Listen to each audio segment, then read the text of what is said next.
am in a secret fourfold word, the blasphemy against all gods of men. Curse them, curse them, curse them. With my hawk's head, I peck at the eyes of Jesus as he hangs upon the cross. I flap my wings in the face of Muhammad and blind him. With my claws, I tear out the flesh of the Indian and the Buddhist Mongol and Din. Blasti Ampeda, I spit on your crapulous sleeves. Let Mary and Violet be torn upon wheels. For her sake, let all chaste women be utterly despised among you. Also for beauty's sake and love's, despise also all cowards, professional soldiers who dare not fight but play.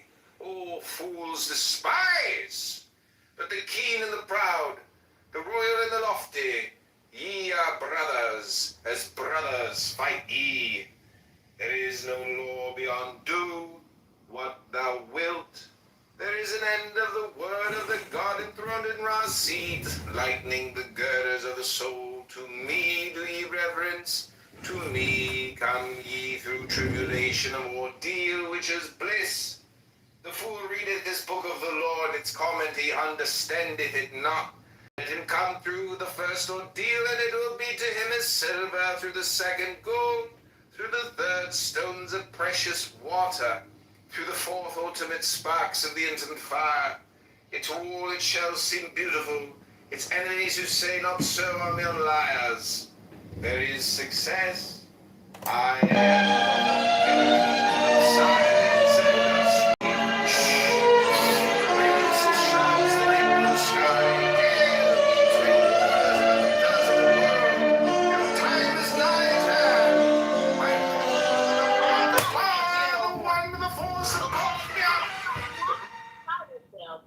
That's it. I'm not gonna follow you. Then I He say he don't like Puerto Ricans. He say he don't like Puerto Ricans. He's not You don't like him either. Puerto Ricans. And he don't shave his armpits. You ever seen a goddamn pig? Hairy ass. And Gigi, he got no teeth in his mouth neither. He got no Well, Brooklyn, to be fair, neither does she, so that's not a good one. Oh, shit. Y'all both toothless. Damn.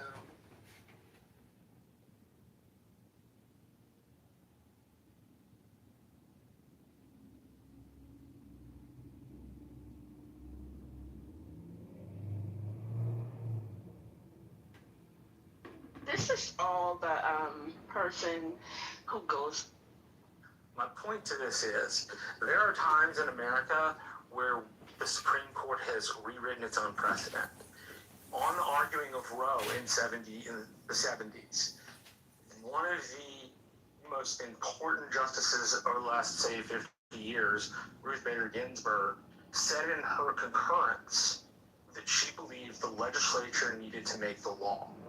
So the legislature, or Congress, needed to put that law in place. They knew so in the 70s, and they ignored it because it was easier to let it be a Supreme Court precedent that could possibly one day be changed to a law which would set it into the foundation of American legal system. A good example of this is what's called Obergefell in 2013. Obergefell made same-sex marriage legal. As a consequence of making same-sex marriage legal, the Congress under the Joe Biden administration in 2023 passed the Marriage and Equality Act, which enshrines in federal law the right for gay, lesbian, and transgendered couples to live together under American law and be treated the same. The reason I'm juxtaposing these things is to note that, one, the Congress felt so important they put into federal law. The other, they ignored and let what amounts to a hope and a prayer, because you can't dictate the Supreme Court to where it was. Now, where I do think you have a point is that there were two justices in particular that talked to several members of the Senate and said that they were going to be no's on Dobbs, which is the case. And they ended up being yeses on the case. And by the way, I think that's a... Marshall, very quickly, Dobbs, as you well know, came from Mississippi. It was a Mississippi case, not a Texas state. Continue. Yeah, so Dobbs then doesn't make it illegal. They throw it back to the states.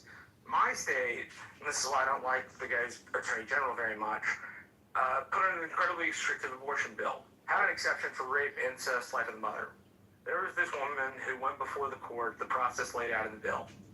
And our attorney general had written the code for the legislature. And he then sued on the exception that he wrote into code. So he's kind of a POS. So like that guy I would call pretty bad. But not all do it. Now they all invoke Christianity, but that's a facet of being Texas rather than anything. Like they don't so they may invoke Protestant Christianity in the East and West Texas and parts of North Texas, but in the Rio Grande Valley it's Catholicism. Like I live right next to Mexico, so it's always couched in those terms. So I can understand it not wanting to be funded by public money, but again, I think the Texas textbook or the Texas Education Agency will probably give teachers enough room to teach alternate text, which is, if you're going to go over one literary thing for religious texts, it makes it incredibly valuable, not because you're trying to be equal, but because it's valuable to read other stuff into the people's way of thinking. But I agree with Jason. This is not what y'all think it is, because they have been reading the Old Testament in Texas high schools since before the 1990s. It never stopped. It was just always in English and always the Old Testament. The only difference is it's mandated in law now. Sorry, go ahead, Thomas. Yeah, again, there is a difference between teaching the Bible and teaching history of Christianity. And what I've heard is like, I'm also talking about English. English too. English is a literature course. You read literature from when I took literature, we read, for example, Gilgamesh, right? So we read the story of Noah because Gilgamesh is the story of a flood. And historically, all the flood stories in the Fertile Crescent kind of go together. So they had been doing this for a very long time.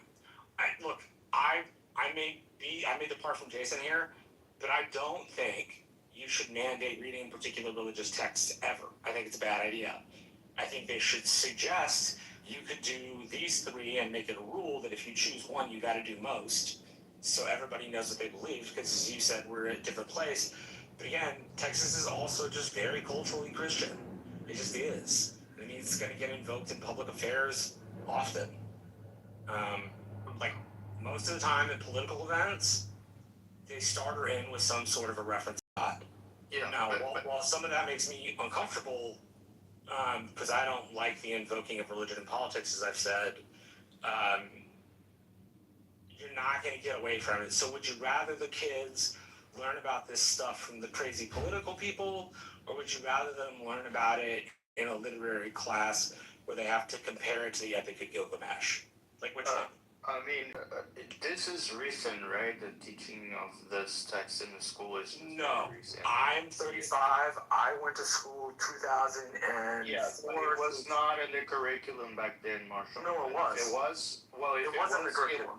If it was back then, right, there was a time where it wasn't, and then it was added again. No, it's public school. No, I mean, it was mandated to read in freshman English. You had to read Exodus, the story of Noah, and you had to read the story of Moses. Marshall, maybe your school did that, but it was not mandated at all. Okay, I was under the impression that it was. Okay, so you're confusing things here. The whole point of this is that there are now rules at the state level. Yeah, recent rules at the state level. Right. So, again, the point is that it's not the same to talk about and say, Christianity, from the historic point of view, is important. Nobody's arguing that point, and nobody's arguing that it shouldn't be taught, right? But saying that you're teaching Christian history, from the Bible, it's not correct, right? You're not, so for example, you're teaching more like a theology, right? That's what you would try to learn from the Bible. You will try to learn like moral statements, like how to behave morally and what is good and what is bad and what God wants from you, etc. Right? From literally from the literature point of view or from artistic point of view, there's some value in that, right? But again, like my point to that is that just to avoid the impropriety or the impression of impropriety by teaching from the Bible, you could pick other books, and it doesn't follow that you're gonna be ignorant or you're gonna lose something, right? There's a lot of religions that there's religions in other states. For example, the Book of the Mormon in Utah, which is probably much more relevant to Utah than the Bible is, right? And they could argue that that's the book that they should learn from. And my argument will be also like you don't need to learn from that book specifically. You can learn about history books, and if you're gonna learn about history, certainly the Bible doesn't talk about Christian history, right? It doesn't tell you what happened in the 1500s when the Luther separated from the church and what the reasons and what were the consequences and where the states that are the countries that were founded, right? Coming to the history of America, right, and the founding fathers and all those things, they were deeply religious. They were not necessarily Christian. They were deists. And I mean, I guess there's the whole conversation and argumentation against this kind of like were they Christian or not? Is there really a separation of church of state or not? Which I think most of the people here have agreed that secularism is a way to go, right? So if we pretend that that's what actually the founding fathers wanted, and there's evidence that they did want that, right? Like I think you bring up Thomas Jefferson, but on top of like that specific letter, he was like writing drafts of the Constitution where he removed certain things that sounded more religious, and he tried to go to things that were more secular. I think one is like when he says that we believe that these truths are sacred and something. We believe these truths to be self-evident that all men are created equal. Yeah, he replaced it for self-evident, right? It was sacred, and then he replaced it for self-evident because that make it sound more of a secularity, which it was very intentional. So again, I mean, I'm not saying that you shouldn't learn about history and why Christianity was like very relevant from the historic point of view. You're not gonna learn that from the Bible. The Bible is not the place where you're gonna learn all this stuff. It doesn't have anything to explain about all of the foundation of America on Christian values. None at all. The Bible doesn't. It's 2,000 years old. How could it? Okay, so that kind of stuff could be taught at schools. That will be a history lesson, and you can see it. You can see it from a literature point of view or from artistic point of view. Yeah, sure. But again, why pick the Bible, add it to the curriculum, and say everyone needs to learn from this?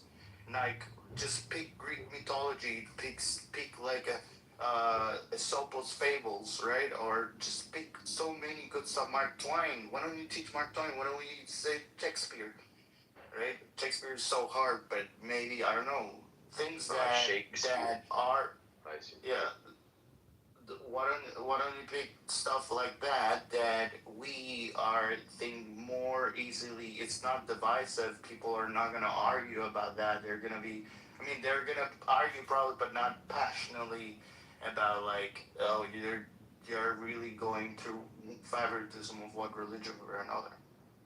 So I don't think you can talk about the history of, well, you're saying it could be part of history to learn about religion, but you're saying you would study the history of religion, and at no point would you read original religious texts. At no point. I mean, does that even seem like a good idea? I don't think he was saying that, because if he said that, that would be really No, dumb. please. No, That I was doesn't saying seem that. like a good idea. And Why? they only have 3 texts in the curriculum. Yeah, it makes sense that you would read some texts from Christianity, from the Christian Bible, as part of learning about religion. Yes, it makes sense that you would do that. And when you're trying to understand the West, Christianity in particular is especially important. When the prodigal's son story teaches you about Christian history in the West. It's just one story from the book, okay? I mean, they're not going to be able to cover all of them. But No, I you understand, can't. but you claim that teaches But now you you're about. no, I'm not history. claiming that. I'm saying what you would have to read some passages from the real Bible, or it's plausible that you would read. It's reasonable that you would read plausible passages from the real Bible as part of learning about the history of Christianity. That's just totally reasonable. Now, if they have a lot of passages, okay, then maybe you have some doubts. Now, you have some reservations about the particular passages. Maybe you think other passages would be better, but that's not what is at dispute here. The question is, do they... That's not true. I don't have reserve. Well, you're saying, well, the prodigal son, what does that have to do? Well, the thing is, I don't know. I'm not Christian, okay? I'm not Jewish. I'm Buddhist. I don't know what's in these texts, okay? You know what's in the prodigal I know. son Yeah, story? that's what I just said. I don't know, okay? So, Okay. I thought you argued that to understand the West, you need to You made an assumption, Carlos. Why would I say that? Because I'm learning about the history of the West and I don't know anything about Christianity. Okay? And so I start reading these texts where people talk about various things about God and messages from the Bible, and I don't know those things. Okay? Because I'm Buddhist. All right? I've been Buddhist for like 25 years. So I know about Buddhism. Okay? And I started learning about Judaism and all of these kinds of things in order to learn some of these things. So, but not because I believe in them. So all I'm getting at here, Carlos, is even if we just accept the premise you offer that you should study it as history, okay, then you would read some original texts. That makes sense, to read some original texts as part of history. And 3 religious texts over 12 years is not too many. Okay, 3 passages. You're not reading the whole thing. Okay, the whole Bible or something. 3 passages over the course of 12 years is not too many. It seems like too few. So, yeah. Well, I think that again, when you read text, when you read the Bible, it's mainly for to learn about theology and learn about like moral behavior, right? How you should behave, and like what God wants us to do, and all of those things. And there is no, you cannot say that that's not how it's going to be taught at schools, right? Because they are reading from religious texts again. Well, Carlos, they're not supposed to take it in that context. They're supposed to, as far as I understand. However, I think it opens the doorway for that to happen. What they're imposing to do is teach it as an English lit course, like just as a story, i.e.,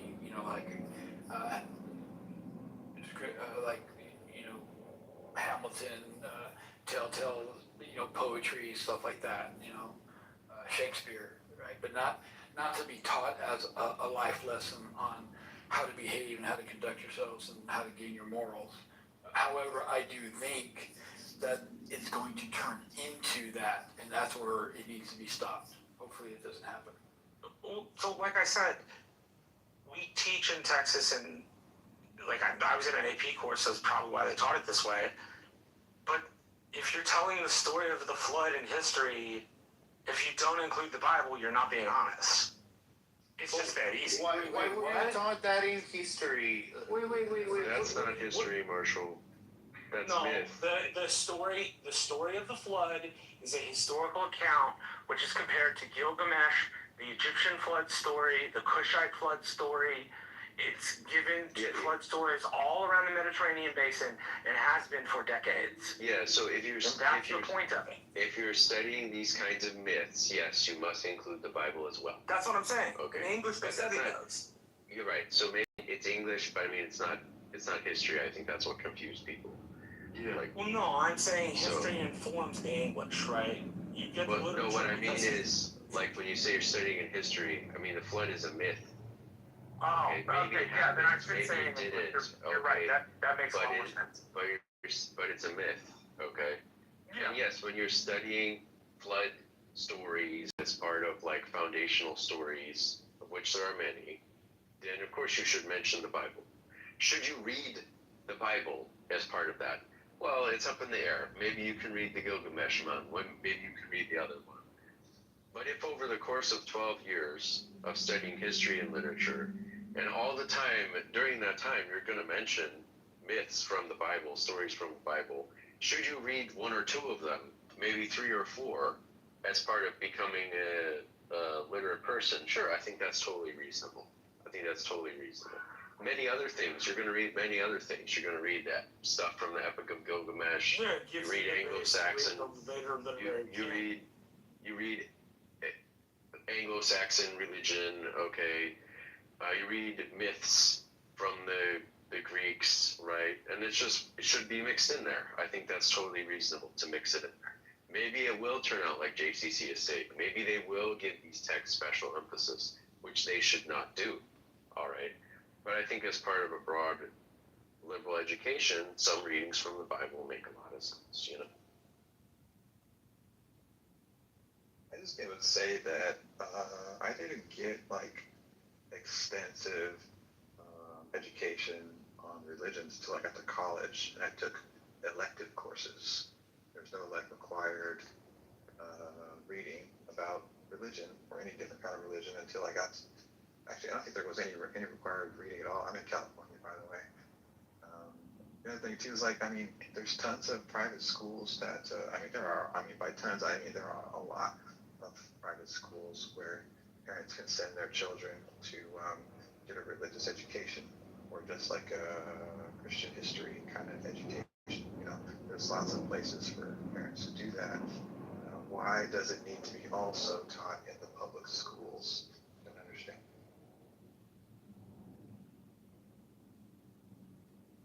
I mean, in my school, we did study myths. We didn't study comparative religion, but we did study myths. We did read Beowulf, for example. We did learn about Virgil, the Aeneid. We learned about Homer and the Odyssey. So, I mean, I don't know, maybe in your school they didn't do that, but in our school they did. And they felt it was part of preparing us to appreciate other literature that comes later. For example, if you want to appreciate Shakespeare, you know, knowing something about the Romans and their beliefs, knowing something about Christianity, all contribute to that. And that's part of their plan, part of their program. Right? So, I'm not saying you have to do it, but there's no reason you don't have to do it, you know? There's no reason it's a crime or that it undermines the fabric of the country. Just the First Amendment of the Constitution. I think you got to make that argument because merely mentioning Christianity in the context of many other religious things, or reading Christian texts in the context of many other religious texts, is not recognizing an establishment of religion, you know? Well, isn't the number of days limited to pick up in public schools? And so are they going to get into the Sikhism? Are they going to get into evangelical baptism? You know, Southern Baptists? Are they going to get into Calvinism? I mean, there's so much there that what you omit is almost an establishment of what you're covering. Well, arguably, what you omit is a violation of the Constitution. But so you bring up Church of Scientology? Religion goes down rabbit holes because since the Constitution, we've spawned here in America another dozen religions. Okay, and I may be wrong, but it sounds like what you're arguing is what is and what is not a legitimate religion. What I'm stating is if you talk about one religion in public school, arguably you have to talk about all of them, otherwise it's a constitutional violation. Sure. So again, it's a rabbit hole of it's not going to happen. They're not going to pick up enough subtleties to talk about, 3 flavors of Judaism, a dozen flavors of Christianity, 2 or 6 of Islam. Yes. Buddhism, yes. Okay, so arguably the best solution is not to talk about any of them. I agree with Elliot. Which then, when you try we should teach this stuff as comparative religions. Its importance is an important part of people's lives, and comparative religions is probably the best type of class where you learn about religions, about the beliefs and traditions, and but not in public schools. Save it for the university level. It can be a part of a social studies class. You should study culture, anthropology. They used to teach in old parochial schools, and it had a habit, like the Jesuits do it. The Jesuits teach comparative religion in high school, and the rationale is that being able to see what everybody believes makes you a more critical thinker. It's just like philosophy. The more frameworks your brain's familiar with, the more creativity you're capable of. There's already, I just Googled some Supreme Court cases. The first one that popped up was Abington School District versus Schmidt, 1963. Let's see, I'm going to read primary holding, public schools cannot sponsor Bible readings and recitations of the Lord's Prayer under the First Amendment's Establishment Clause. Because of the prohibition of the First Amendment against the enactment by Congress of any law respecting an establishment of religion, which is made applicable to the states by the 14th Amendment, no state law or school board may require that passages from the Bible be read or that the Lord's Prayer be recited in the public schools of a state beginning of each school day, even if individual students may be excused from attending or participating in such exercises upon written request from their parents.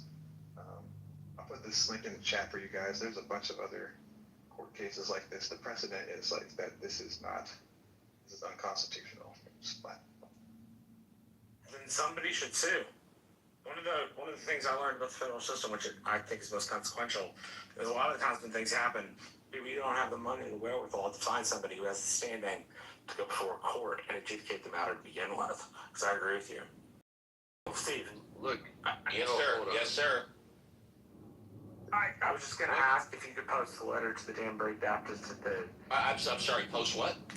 I sent you the letter to the Danbury Baptist from Thomas Jefferson. It's where the idea in America of secularism. You want me to post it in the group chat? Group chat at the top, whichever's easiest for you.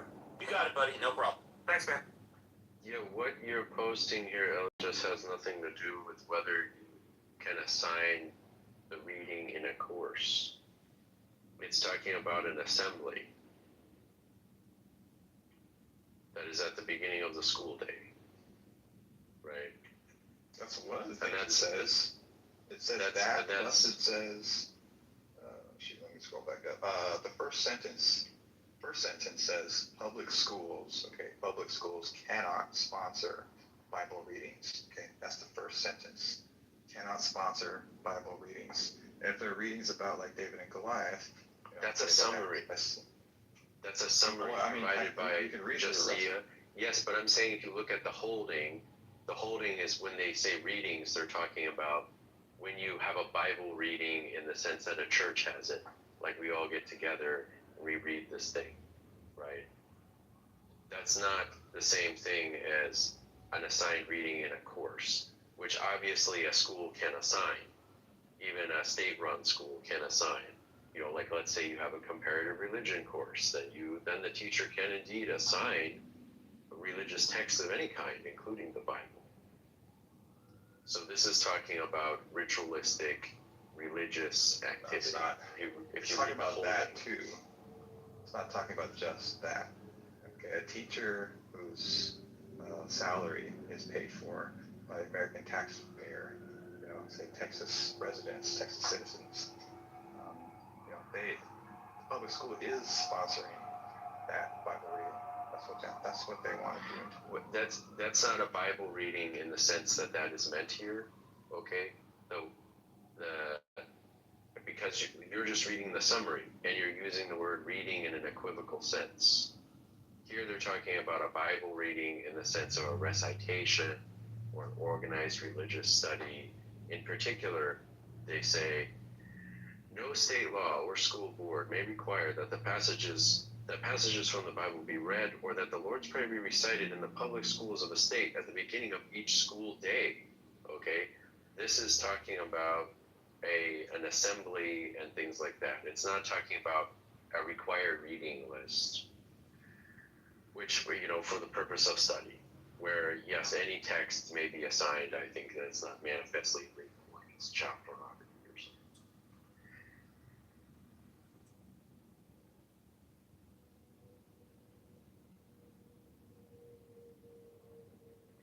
I just think there's plenty of religious institutions as I drive in Texas where people can elect to learn whatever they want. Just like their parents can bring them to if they want them to. That K through 12 mandatory doesn't sound like an elected. No, it's mandatory. Yes, it's mandatory. Even over here in California, which we're more liberal, left-leaning, I can't drive even 2 blocks without passing a church. I mean, they're just everywhere. There are tons of private schools over here that are, you know, Catholic private schools, usually mostly Catholic private schools, but there are Protestant schools over here as well, where, you know, 3rd graders, I don't know if you read from the AP that I posted earlier, Jason, but in the AP article about this, it just says that, you know, by the fourth grade, children will be learning about Jesus. Okay, and Christians think that Jesus is God, right? So they're learning about God, Jason. That's for. Where is that, please? Let me get it. I'll post it. Let me get it. I mean, like city or state is what I'm asking. Okay. This is a state law in Texas. This is a state law. It's a state law in Texas. Okay, thank you. That's all I needed to know. It's like a ruling by Texas School Board, I think. Okay, yeah, that's a state regulation. Regulations are also looked.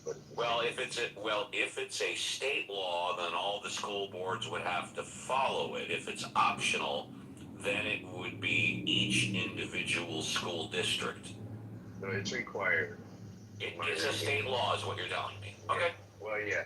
Okay. So, and I think one of the confounding things here is like reading religious texts is common in high school. Okay, I mean, people read the Iliad, people read the Aeneid in high schools, people read the Odyssey, or they read bits and pieces of it. Reading texts I'm trying to finish up here. Okay, that reading texts that are not per se religious, but are full of religious content is also common. Okay, you read Shakespeare, Carlos, please. If you read Shakespeare, it's full of religious references. If you read Beowulf or Sir Gawain and the Green Knight, these are full of religious references. So just the fact that a text is religious in nature, or that a text references God or religious content, it's not enough to mean it shouldn't be in school. You think the Odyssey and Iliad are religious texts? Yes, they are religious texts. They are about the dawn of the Greeks, for example. Yeah.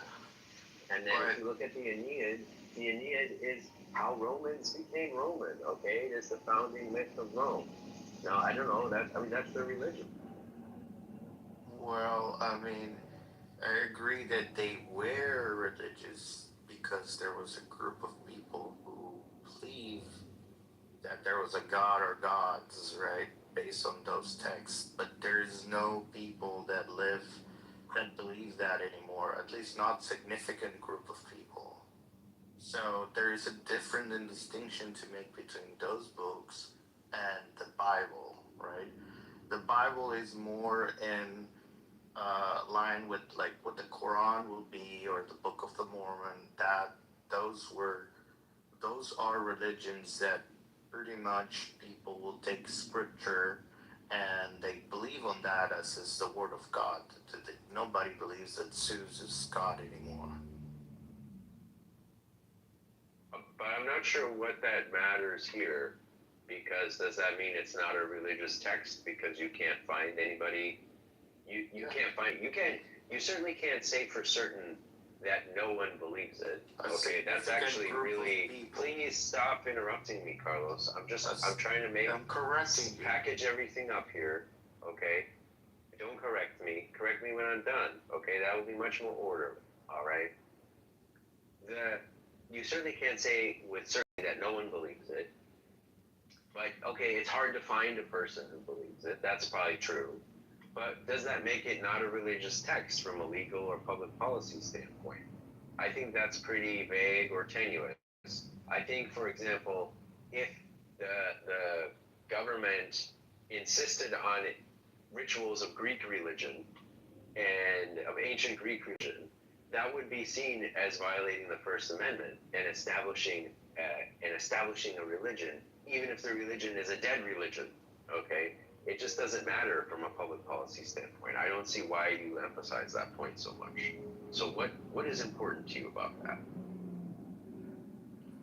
Again, like, I'm not saying that you cannot find someone who will believe that Zeus is a god, right, or Thor exists or whatever. There's not a large group of people who believe on that, and there's certainly distinction, right, between what is mythology and what is like a religious text. And I'm sure courts will make a distinction between someone who's teaching the Iliad and teaching the Bible. Pretty sure that all the people here will understand the difference between what is like the Bible means for people who believe in Christianity and what and the Iliad book, right, from artistic, literary, or historic point of view, right, that they are different.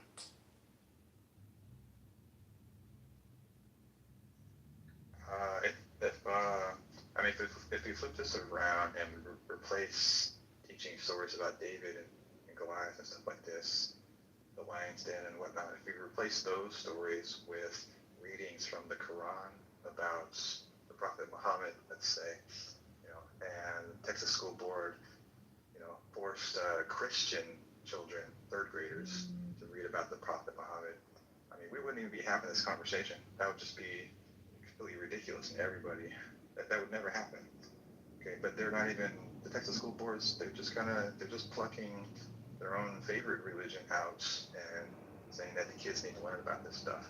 If they were at least if they were at least going to be consistent, they would also mandate that the kids learn about all the different religions. They're not even doing that. Not even doing that. They're just plucking just Jesus out. Is that what's happening? They're requiring these texts be read in mandatory classes? Yeah, they're over 12 years. They haven't finalized it. They put it on the reading list. Yeah, over 12 years, the students will have to read 3 passages from the Bible, 2 from the Old Testament and 1 from the New Testament. Yeah, but the sermon on it's just a wedge. It's just a wedge. It's gonna grow, Jason. I've lived in Texas 30 years, bro. It's just gonna take one parent to complain, and that's gonna get knocked down.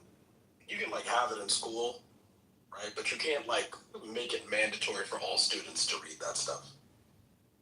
So Adam, like the title of the room is secularism the best way to reach a moral society? Like, what is your opinion about that? The United States is and always has been too heterogeneous in order for anything but secularism to work. Reading, this is really milquetoast stuff where you just have reading of random passages of the Bible. These are not actually coherent. They don't actually give you what actual practicing Christians do in various denominations. You need a lot more than just the words in the book, right? There's a whole practice that goes along with that. And whenever the theocrats have tried to kind of implement those things, there becomes a huge amount of infighting because different denominations don't agree with each other on how the Bible should be interpreted, right? So they end up landing on the blandest, most unrelated to actual practice sorts of reading that you can have because it's all you could possibly have. But this isn't really functional, right? Again, all you'll need is like one Muslim kid in Texas to be like, I've been forced to read this. One Jewish kid to be like, I've been forced to read this thing and I don't want to read it. And that's the end of this plan because you can't force people to read the text. Again, you can have them in public school, but I'm pretty sure the Supreme Court is going to be like, no, this cannot be forced. And let me give very quick full disclosure. Firstly, Adam, this morning, great take. Probably the best take of the morning in my show. But when I came in this room about 20 minutes ago, the original title was, quote, secularism is the best way to reach a moral society. And I didn't tell Carlos, who probably opened the room, but I changed it to the current title. Hope you don't mind, Carlos. Garrett? That's okay. I'll read this section from the Associated Press's article about this topic. Let's see, okay. Picture book stories for elementary students, including David and Goliath and Daniel in the Lion's Den, are on the required reading list. By the 4th grade, students will encounter passages about Jesus in the New Testament. Right? In middle school, students will be expected to read passages about Jesus, including his most famous sermon, and another where he instructs people to cast aside earthly anxiety and seek the kingdom of God. Okay, that's religion. Oh yeah, that's religion. Is that from the Tribune piece I sent you, or is that is from clearly state religion. law? Yeah, they're gonna get that knocked down. The parts they want you to read is just straight. The Jesus part, that's just straight proselytizing. Yeah, that's gonna get knocked down. that'll get called the First Amendment establishment issue. And the establishment, so on free speech and religious matters, they almost always side with the party who is being infringed upon.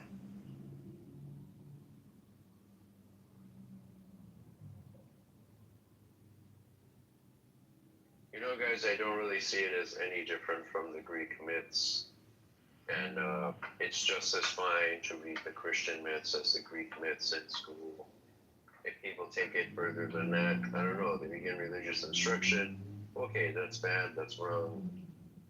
You know, just the same as if they began to, I don't know, teach people the Greek religion or something. I don't know, I do learn about it in English, but as a historical myth-making matter, if I were covering the Fertile Crescent, I would include that. You would have to include it. Yeah, Am I going to just give me a second. Would I include his recollection to come lose all your things, follow me, and have the kingdom of Christ? No. I agree that's proselytizing. But Noah, the flood myth, goes along with the other flood myths that you teach at that point in time. Yeah, that's all. The only place to get the text for those things is the Old Testament. You can't get it. I'm not going to give kids some secondary source bullshit. They need to be able to read it with their own minds, and they'll have to read Gilgamesh, and they'll have to read the Assyrians, and they'll have to read the Persians, and they'll have to read the Egyptians, but they'll have to read the primary text because you can't learn it any other way. Interesting that actually the primary text is actually in Hebrew. It's in the Hebrew Bible. it's odd that. I realize that, but we translate all sorts of things, don't we? Yeah. Like all of Greek and Roman history are taught in English at American universities. The Tanakh translation. That's not my point. My point is they're all taught in English. Like, unless you take an advanced doctoral or master's degree course, you're not going to learn how to read archaic Greek. People with PhDs in biblical theology. Yeah, exactly. But that's not most people. Most people get taught in English. Well, then why don't we just teach the documentary hypothesis if we're going to teach the myth? Why don't we teach the history? Because the history is what happened. Like, No, we are going to teach the history, David, but as part of teaching the history of things, you sometimes it wasn't written by Moses. Sometimes up until 150, 200 years ago, people thought the myths are not. The myths are not. People didn't have education at universities where they could interact with people that knew the primary text and they could suss out of the bullshit. They lived under a fucking monarchy that had divine right of kings. You know, this is ahistorical to act like comparative religion shouldn't teach how people who go to seminary know the Bible was historically constructed. They don't learn some other way. No one's saying that. Seminary is about faith. No, stop, Marshall. Stop, Marshall. No, it isn't. No one's saying that. No one is saying that, David. But as part of studying these things, you do read the original text, and the original texts are religious myths. Okay? And if sometimes the original... That's how religious schools teach it. You can learn about it without reading the whole thing. You can learn that it's not true. No, that's not. Marshall, stop. Marshall, stop. No, I'm sorry. Control yourself. Control yourself, Marshall. That is not how you teach history ever. No, look. I'm not talking the documents. In a seminary, they know the construction, and they don't come out and talk to their parish. They don't share this shit, but it's true. So it's the secrets of the Bible that they should teach if they want to be secular. It's not about that. It's about the flood myth. There are like 7 different flood myths, and you have to teach them all. If you don't use the original text, don't teach any of them. Yes, you do. If you don't, do not have to teach them all. You're fundamentally not telling the truth. Marshall, The truth is all the shit, not some of the shit, not all the shit, not 25% of the shit. Calm down. Stop being so angry, Marshall. One time at a time. Stop, Jason. Don't attack people. Not an elective. What class do you take that in? K through 12 in public schools. It's not an elective.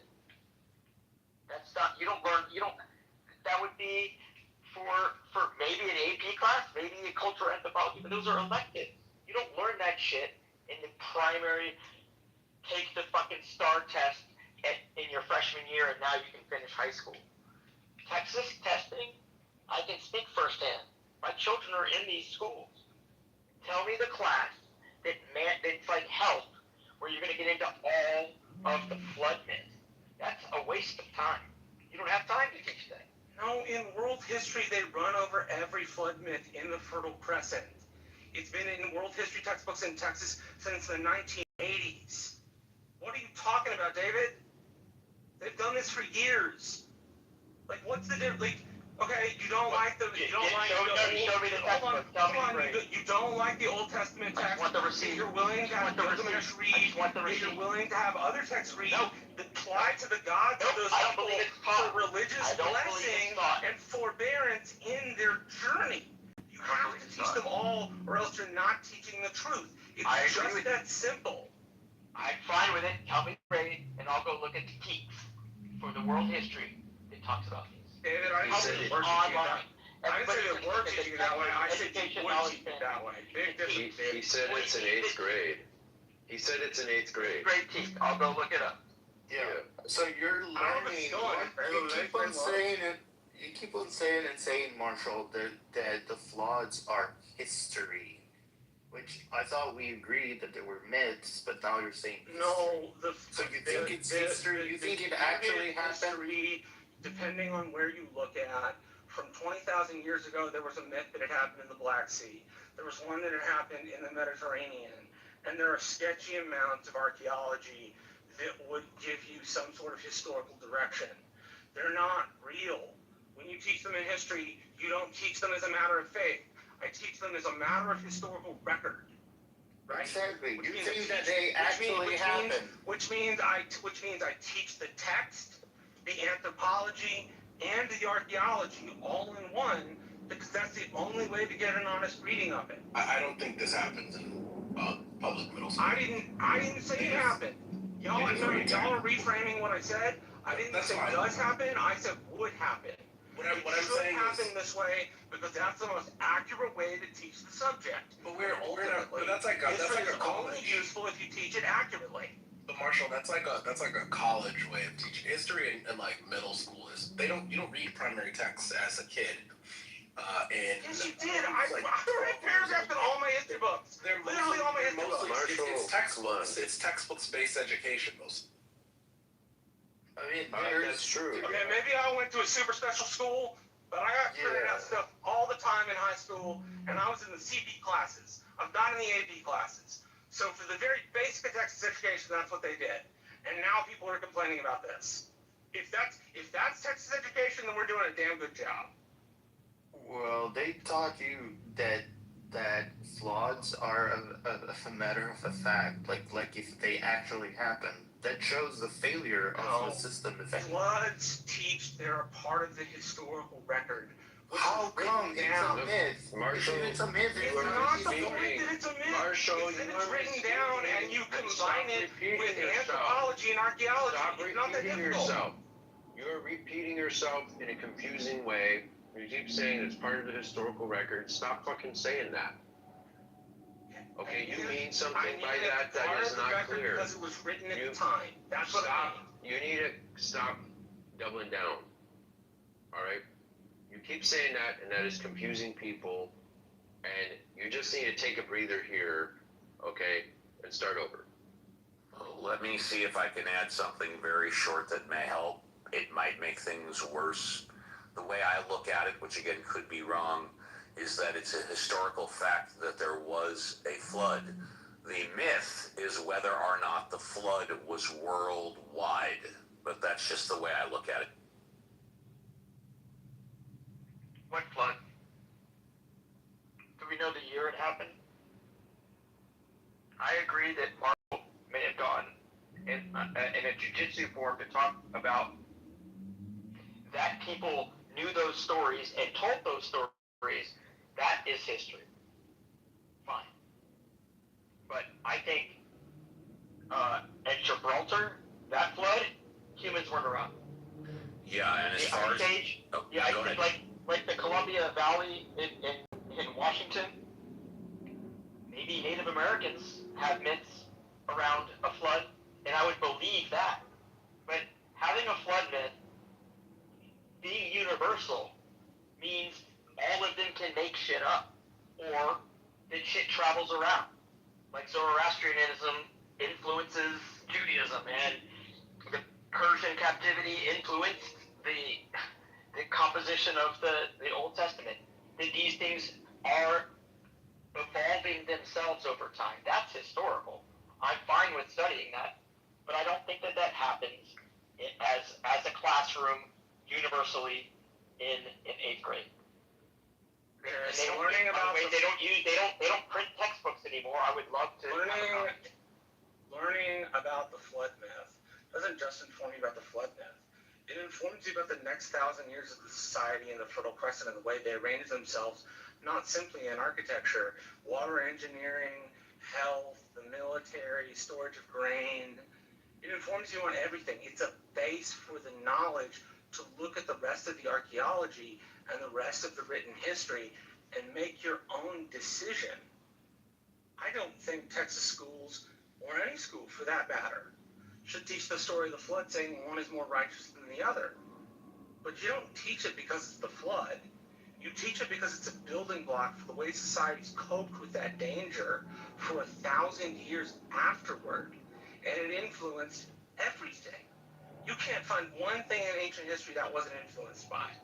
Not one.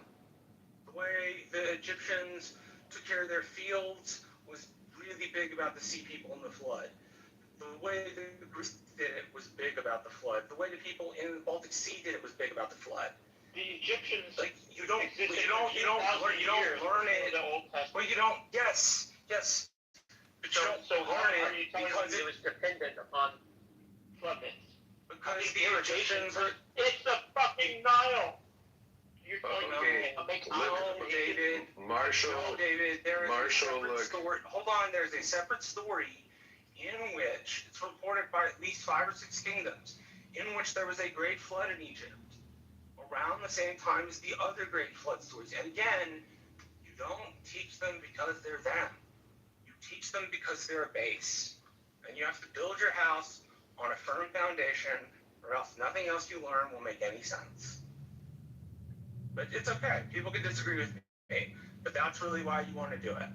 Because you want the historical base to properly understand in context the history of the region. Marshall, you're not really speaking to David's. You're not speaking to David's critique. I never learned the criticality of all of the Levant on Noah's fucking ark.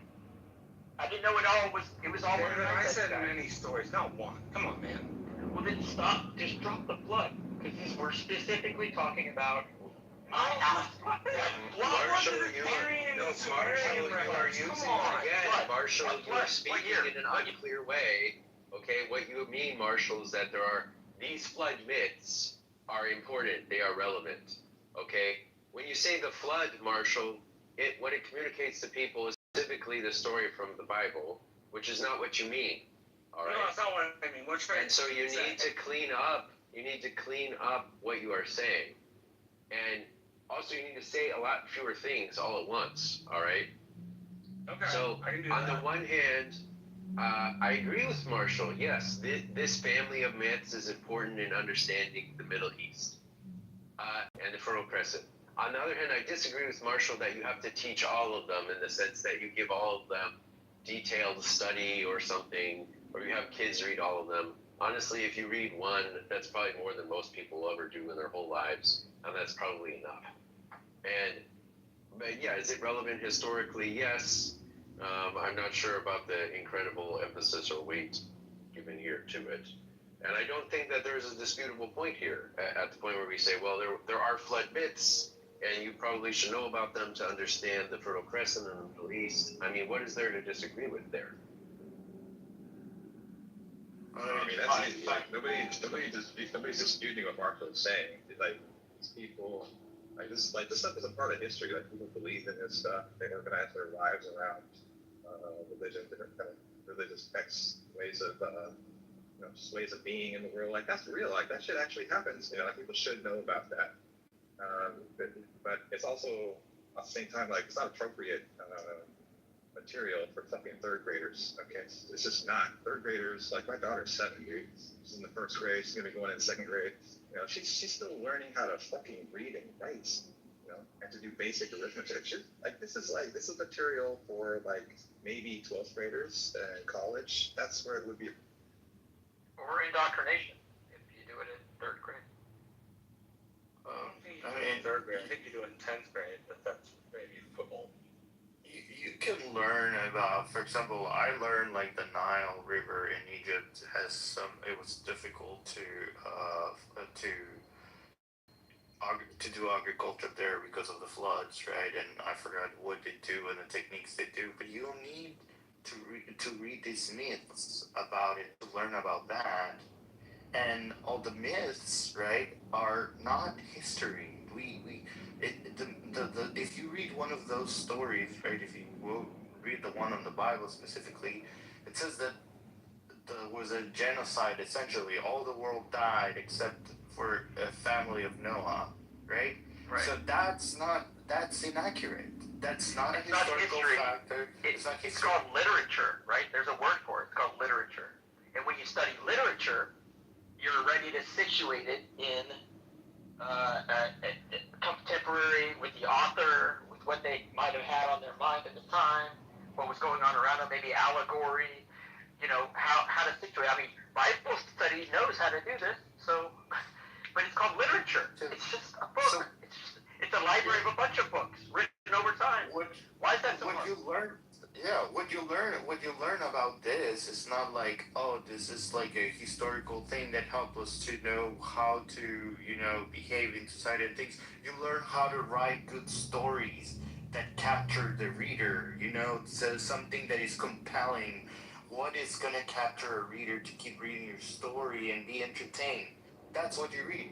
And the fact that I hear Marshall saying so much, like, oh, this is history, and like Texas has been doing a great example because they taught me this, and you thinking that it's actually something that happened tells me the opposite, right? Tells me that the school system has but I failed. didn't say it happened. Okay, so you don't think it happened? No, sir. What I think is that there are 7 separate stories of 7 different peoples who inhabit maybe a 50,000 square mile area, and are all saying something rather similar. I don't know why they're saying something rather similar, but they are. So as a consequence, you would want to explore that. Plagiarism. And exploring that, you would come across the written texts, which you would then have to compare to the authors and their histories. You would have to compare to the region around it. You would then have to compare to the archaeology that talks about all of that. Again, the same thing I've been saying for 10 minutes. I didn't say you had to teach it religiously. I said if you teach it, you should give an example of every one, because it gives people the understanding of what each different people said and how it played telephone in the Middle East when it was recorded. And that kind of facet of mass human history is both interesting and important. So.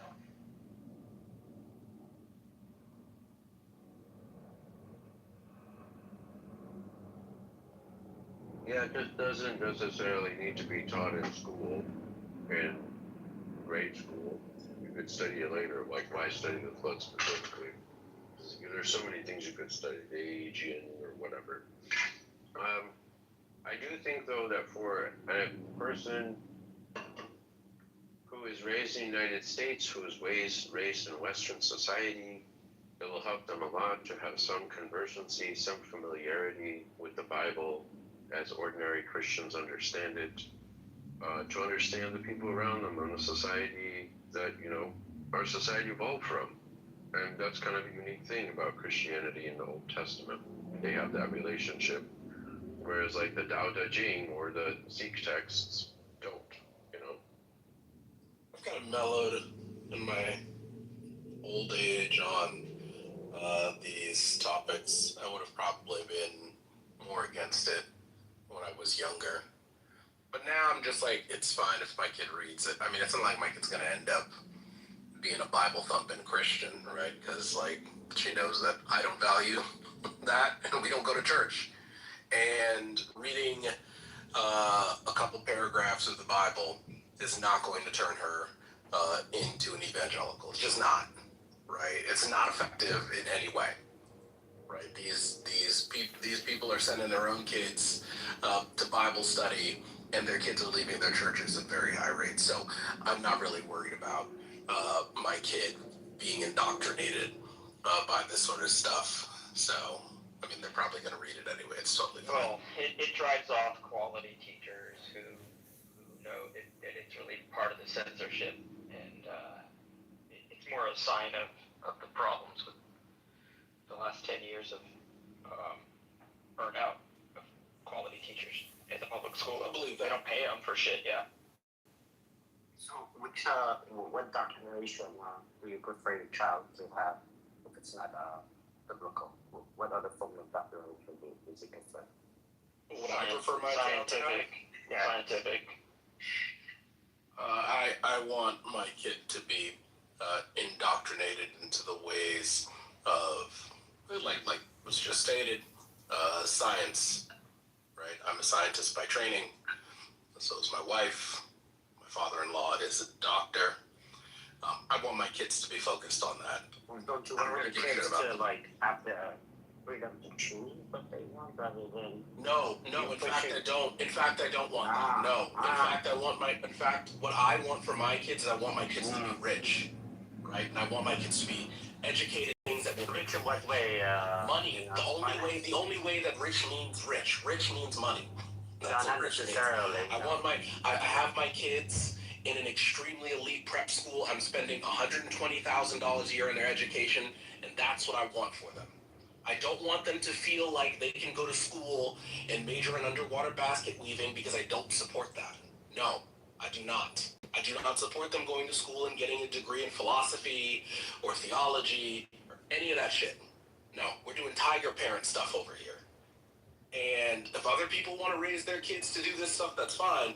But they don't have that sort of input on my life. I don't view them as my superiors, so I'm not looking for their approval. I don't want my kids to be like their kids. I don't want to be like them, right? I want them to focus on the things that are highly remunerative in this society, period. And Adam, if I may, would business and finance be included in those categories?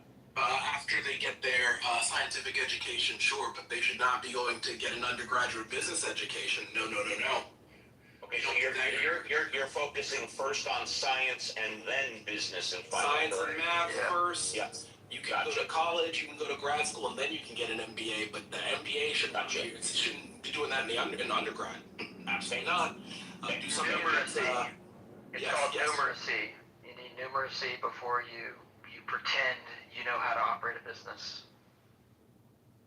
But what about, do you value, for example, history and literature, art to be taught in schools? Yeah, they should be taught in schools, but those are not jobs. Well, those are not jobs. Well, that's a different conversation, but you still want your kids to learn it. Yeah, that's learn about it. Not become a major in it. I don't want them to as a career path. I don't want them to be under the assumption that being an artist is a real job.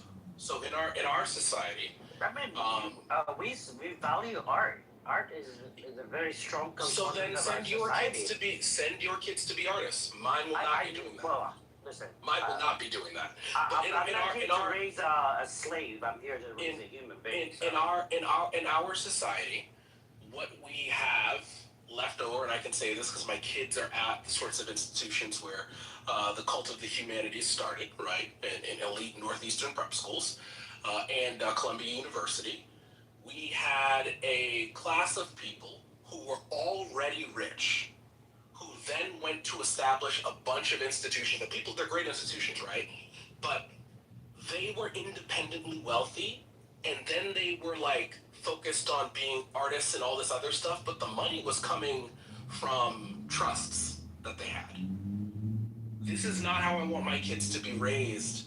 They need to go out and go hunt something, right? They got to go and make their own money. They're not going to be living off of me forever. And most artists, even very successful artists that we all know, end up dying with no money. And somebody else captures the value of their art, the financial value. This is like the normal thing that happens to artists, right? Some other rich person gets all the value for the art that they've generated. So we don't really value art that much because the artists don't capture hardly any of the value in their lifetime. Wait, what do you consider art? Do you mean just painting? Is that what you consider art?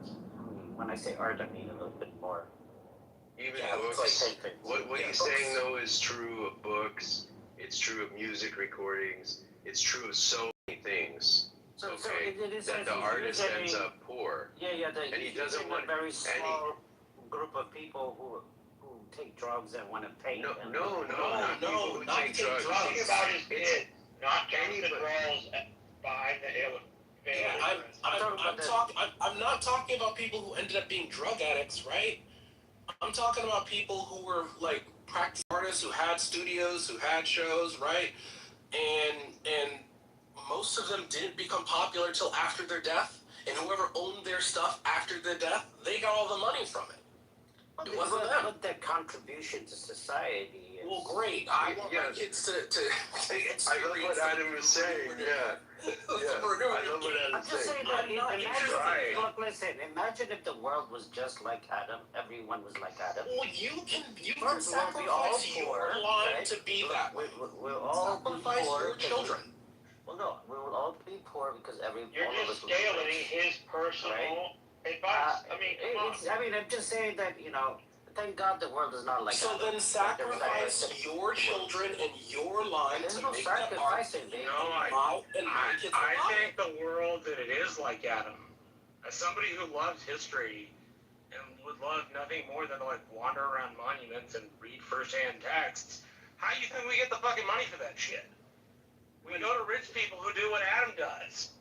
Hey man, we'd like to read these really old texts and maybe write a couple of books. Oh, Marshall, you think stop you could it, shell out a couple please. $1 million? And that's usually how that happens.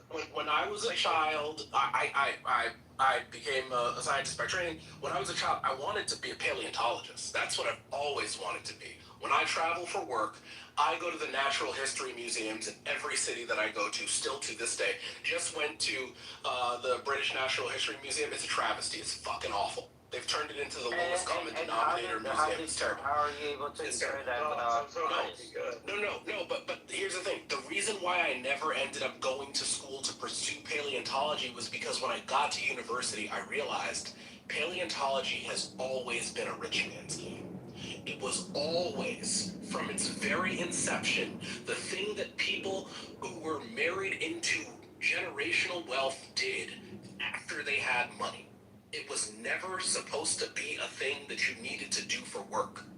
And that's why it's so difficult for people who don't come from that money to participate in that field. So I never did it. So let me ask you a question. Do you think we're entering age of abundance in the future, in the next? What does that mean? Age of abundance. Meaning that we no longer have to like vie for. No. No. Okay. Like demonstrably. We don't believe in magic. Magic. No. I mean, it's natural. I mean, we already been there, right? Like compared to, let's say, well, okay, the average person right now in the United States of America lives, if not better than a king, 200-300 years ago, right? No. So we've already started to go into. Well, let me just finish. Let me finish. Let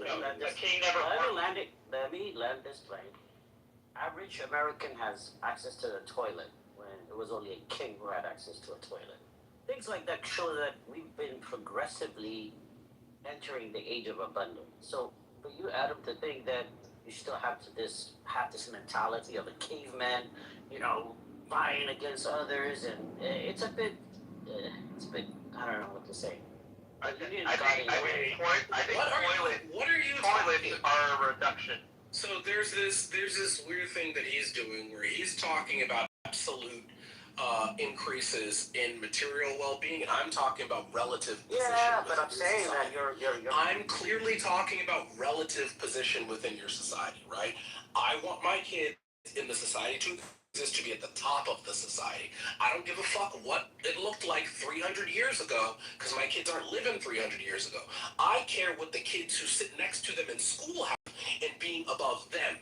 That's what I want my kids to be above.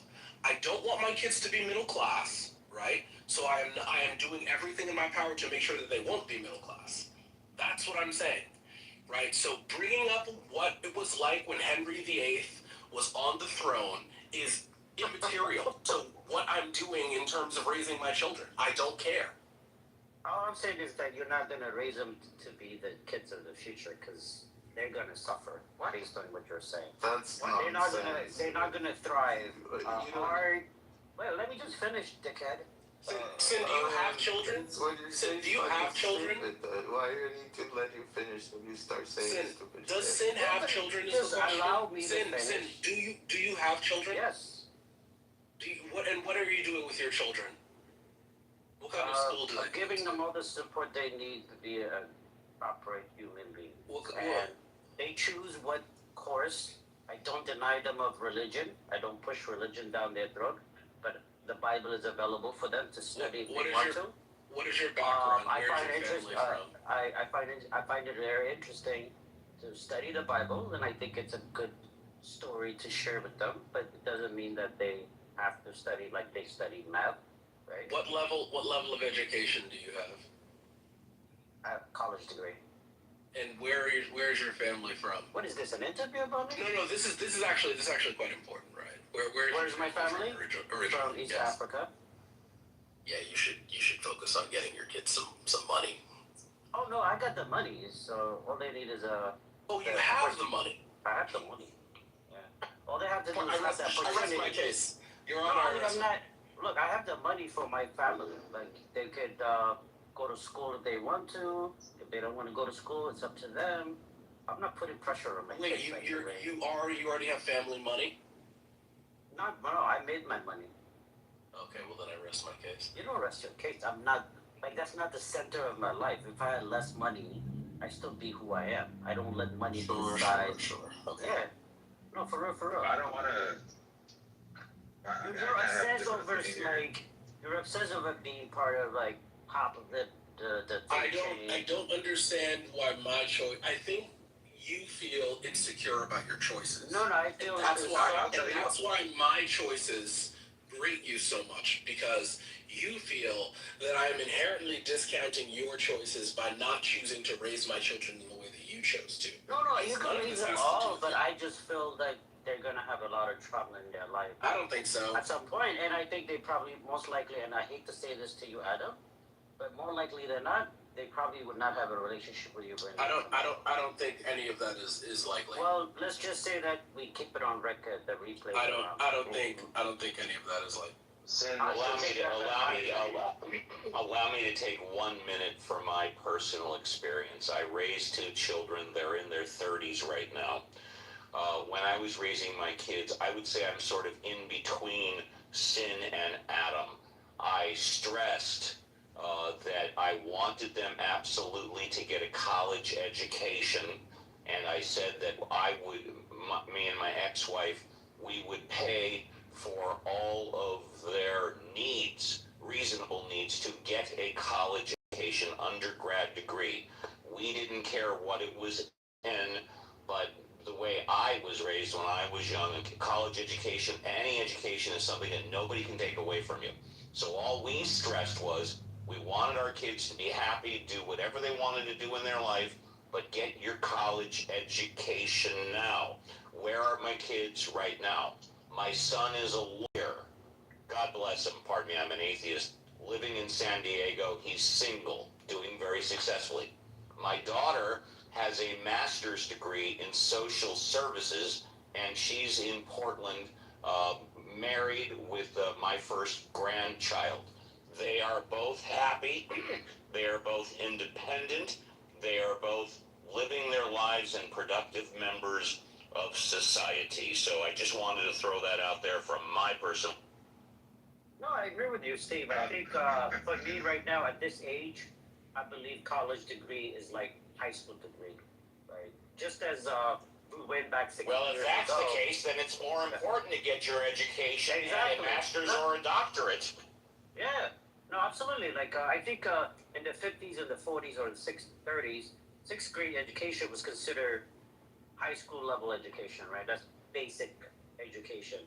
In today's world, you need college education to thrive or even just to survive. Yeah, so I agree. I think, and I'm also like, I'll go as far as saying I'll go as far as saying, Steve, that I think college education should be just like high school, public and free for all whoever wants to attend it. I support that 100%. That I agree with. Yeah, we're breaking up public education. Yeah. I got a different opinion though from you guys. So, I mean, I agree a little bit with what Adam's saying. Like, you know, you should raise your kids to be successful. Like who would disagree with something like that? But I mean, that shouldn't be your only goal. Your goal also, in addition to that, should be to raise your children to learn how to think properly about things, how to think, not what to think. How to think is extremely important. Also, you should teach your kids to, when they grow to become adults, to be moral people. Okay, and in order to do that, you have to, and in order to do that, you have to teach them about philosophy and history. Those are like necessary conditions, to raise a moral household, moral kids or whatever. Not just like teaching them about economics and how to be rich. You tend to be moral people. I mean, I don't disagree on the history end, but I do think, like, people who are professionals at that, the money comes from like sovereign wealth funds. It comes from wealthy individuals who sponsor things like archaeological digs and research time. Like Robert Caro has written a set of books about LBJ, and they're wonderful. But Robert Caro made his money by writing. He and his wife Ina lived in two one-room apartments, one in New York in the Bronx and one in New York in Manhattan, I think, on a tiny little house somewhere in Texas when they did the LBJ biographies. But Adam is right. Like, look, I didn't finish college, but what I studied was history, and I use history in my field today, but I'm not a teacher or an archaeologist or somebody that gets paid to sit, read books, and like write papers about them, which university professors do. You're a teacher, you're a university professor, you're an archaeologist, you're a book writer of some kind, and then like maybe you go into public service at some point. Some public servants have had history degrees, but like aside from that, the modern world is going to get you ahead, and it's good that it can be taught as a young person, because I got old and I didn't want to study what I wasn't interested in. I didn't want to do the math, and as much as time as I spent doing history, I could have done math and I would have been decent at it. Right? I probably wouldn't have been like top of my class, but I could have figured it out. But instead of figuring it out, I devoted my resources to places and I'm doing something that's not the major I chose in college.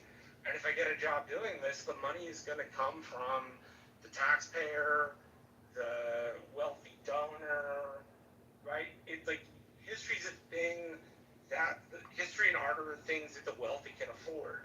And they can afford to subsidize those. But digging up parts of Troy in Turkey doesn't pay for itself. There's no amount of searching the Valley of the Kings in Egypt which buys you bread and some sort of meat in Egypt to eat. Right? So, Marshall, do you think that they're just doing something that's wasteful? Do you think there's no value in digging up those pottery? I find immense value in it, which is why I want, and Adam, I say this with love, the elitist that you admit you are, when you make your millions, to be interested in funding that sort of stuff. Obviously you do science, but like the funding of the arts and the histories is like great. But I'm very well aware that the majority of that money comes from private sources. And that like you have to cater to those people. Of that money comes from government grants, okay?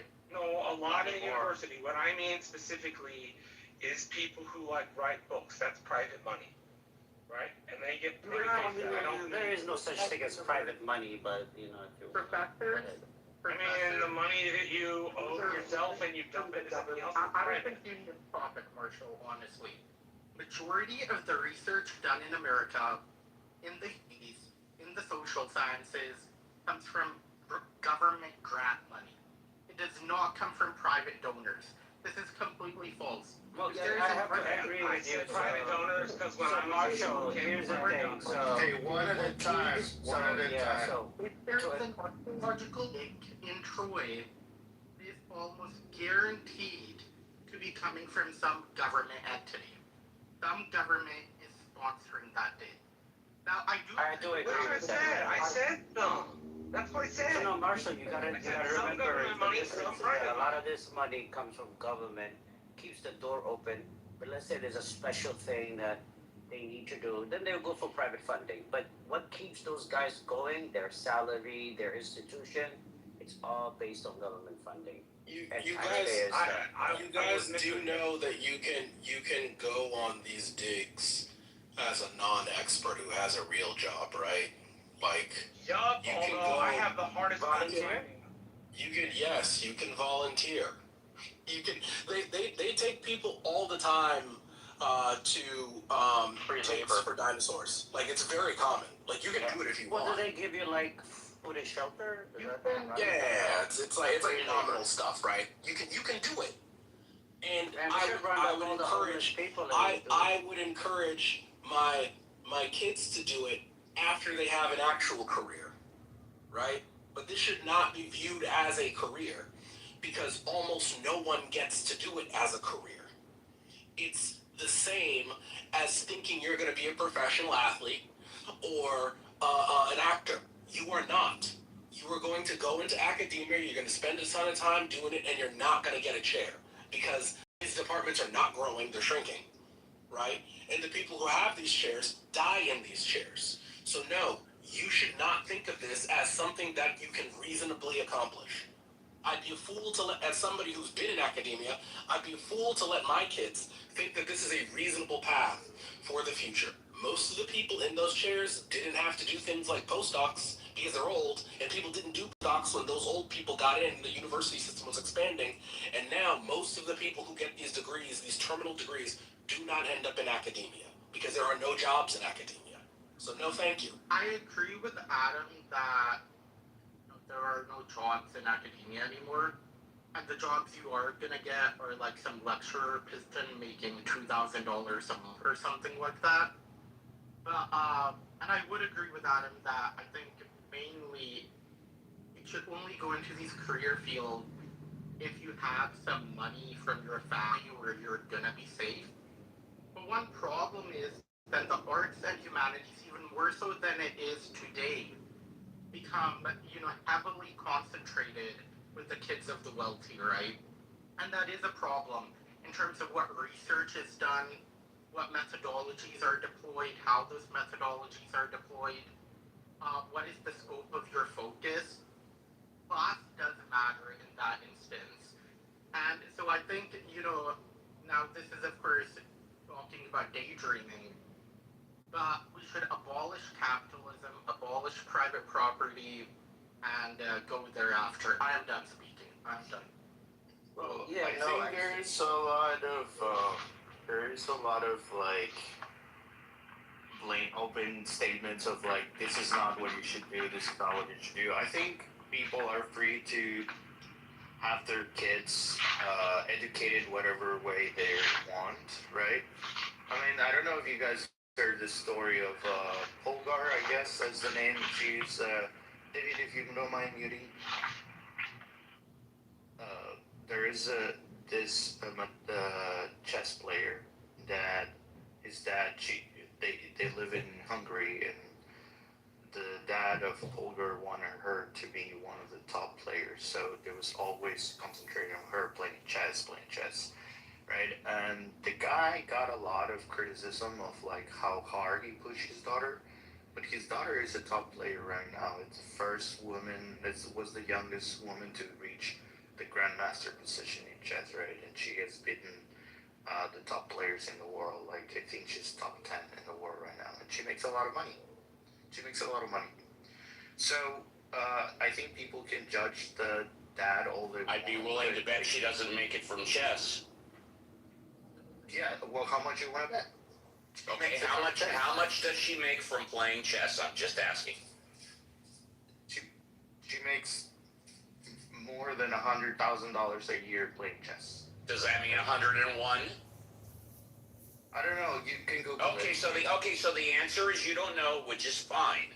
So I'm going to stand on what I said. Just give me a second, and I will go on mute. I bet you she doesn't make a shitload of money playing chess. What I suspect is that it's from endorsements, maybe social media, because generally speaking, people who play chess don't make a lot of. Generally speaking, people who play chess don't make a lot of money, but saying that she getting sponsorship because she's a top player. Exactly. So she's getting it from sponsorships and advertising. Because the top chess player, though, they are not sponsoring her because she's her good looks, right? She is getting sponsorship because she wins the top competition. And she's a woman. If she was a man, she probably wouldn't be getting as much in sponsorships. Like this is precisely what I don't want my kids to do. Right? Like, I don't want them to enter tournament economy where most of the population who tries gets 0 and 5 people get all of the money that is associated. I don't want my kids to think that that's why I mentioned being a professional athlete. It's bad. I don't want my kids doing that. And by the way, Adam, what you just said, the numbers you said are generous. I would say, like, out of 1,000 people, maybe 5 people make decent money. Sure. You were being Yes, and I don't want them to think being an actor is a reasonable outcome. Just because, just even if you make it, it wasn't reasonable to think that you would make it. I don't believe it. Tournament economies are bad. I want them to focus. Like, we're talking about statistics here, right? We're to assume they're in the middle 50 distribution of people who go into any field and pick based on that. Don't pick based on expecting to be the top 0.01% of a field. That's unreasonable. Let me say this. Like, I think you got my comment wrong. I'm not. My comment was on Sin saying to you that your kids were not gonna have a relationship with you, and that's not the thing for you to do, right? My point is, like, parents have a lot of degree to decide what they want their education to the children be, and judging them, I think it's really dumb because it's kind of subjective. Each one has their own opinion on what is the best for the kids. In that example, I was talking about how the parent of this particular person who makes I look $4 to $5 million, and yeah, it's a particular case, statistically very improbable, right? Very unlikely that you will have a top athlete kid in that. Okay, so and just so we're clear, it just went from 6 figures to $4 or $5 million. Is that what I heard correctly? No, I didn't hear that. Okay. No, I said that you said, I bet that she doesn't make a lot of money playing chess, right? I said yes, and I said she probably makes a majority of her money from advertising and sponsorships. Yes, that's what I said. Yeah, there's still money from playing chess. But the point was that you shouldn't judge the parent for their decision. Someone may say, I want my kid to be a scientist, or someone may say, I want my kid to be a professional baseball player or something, and I'm going to invest in that, and that's what I'm going to do. And I feel like parents should be free to take that decision, and judging them for that, it's kind of dumb. So I felt like Sin comments to Adam was really out of place. I get what you're saying. We're on the same page. Okay. So that's the end of my comment. Well, I don't mean to. I'm just stating the fact that that's the future he's gonna continue. If he, you don't know that. Don't people know their own children? I'm not. Well, like, I've got kids. I've got kids. I know. Maybe what I'm saying is, by the age of 12, you can probably predict your kid's social aptitudes and proclivities and motivations. And are you telling him that just by pushing his kid to succeed and enabling him with resources, his kid's going to resent him? That's fucking ridiculous. Well, it's have happened, and there's a lot of use cases for that. Yeah, but to say it's going to happen is like, I said likely. I would just say likely. That's greater than 50%. Oh my God! Why do you think it's greater than 50%? That is what it is. Why do you think? Why do you think it's not? It's not likely. I mean, I work as a scientist. I work for a pharmaceutical company. Lots of Asians in my company, and all of their parents, when they talk about how they were raised, they were all raised in the way that I'm talking, and they all have relationships with their parents. All of them. Yeah, I would. Again, Mike, it's just a crystal ball, but I would think that Adam's kids would totally appreciate. I mean, they know that he's paying $120 grand a year to give them the best education possible, which means they're making the best after-tax money too. Yeah, they're making the contacts possible to get them future. What if, Steve, if they don't like what they're doing because he forced them to do what he wants them to do?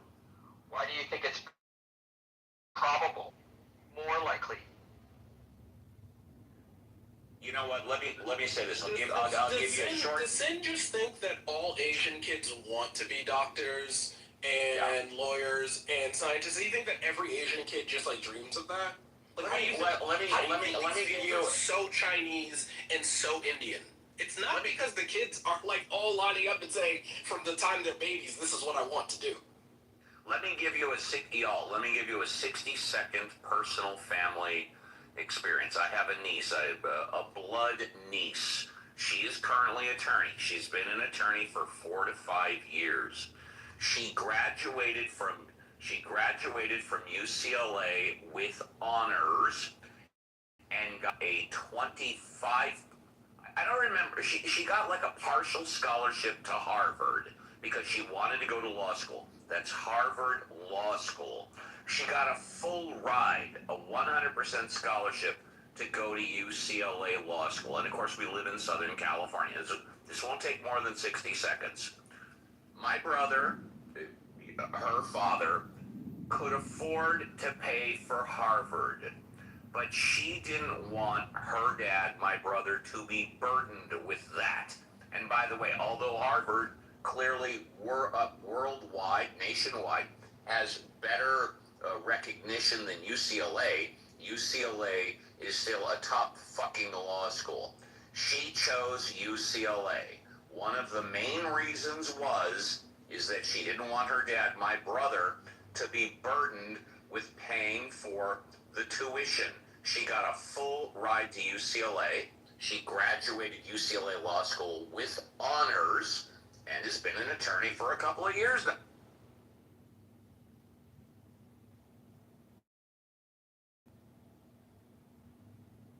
She could have gone to Harvard, but she wanted to save her dad some money.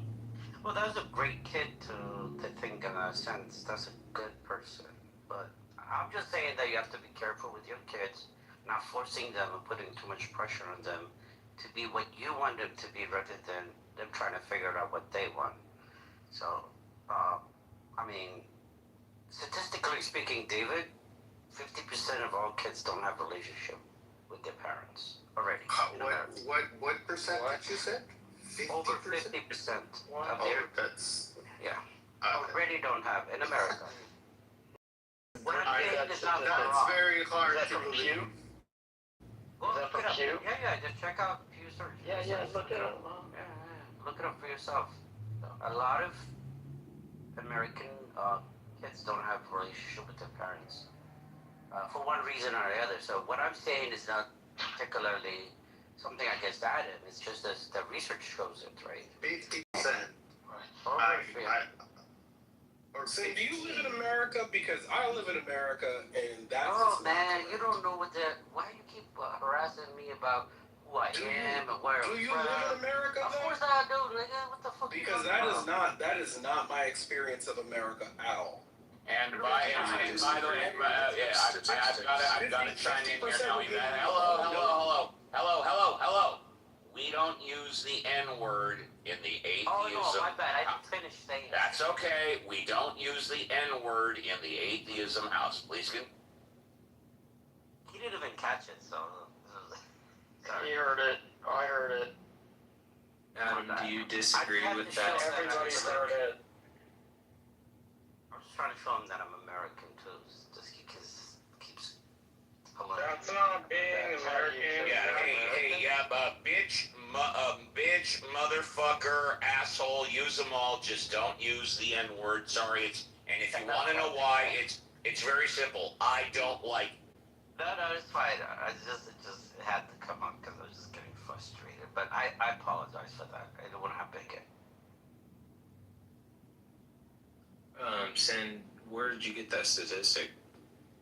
Well, let me look it up and I'll give it to you in a nice typo. It actually doesn't surprise me if that statistic is accurate.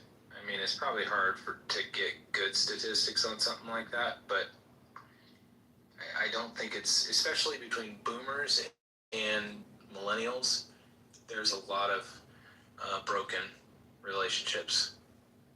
I mean, I did a quick search on ChatGPT, and it says 16% of American adults say they are currently estranged from at least one parent.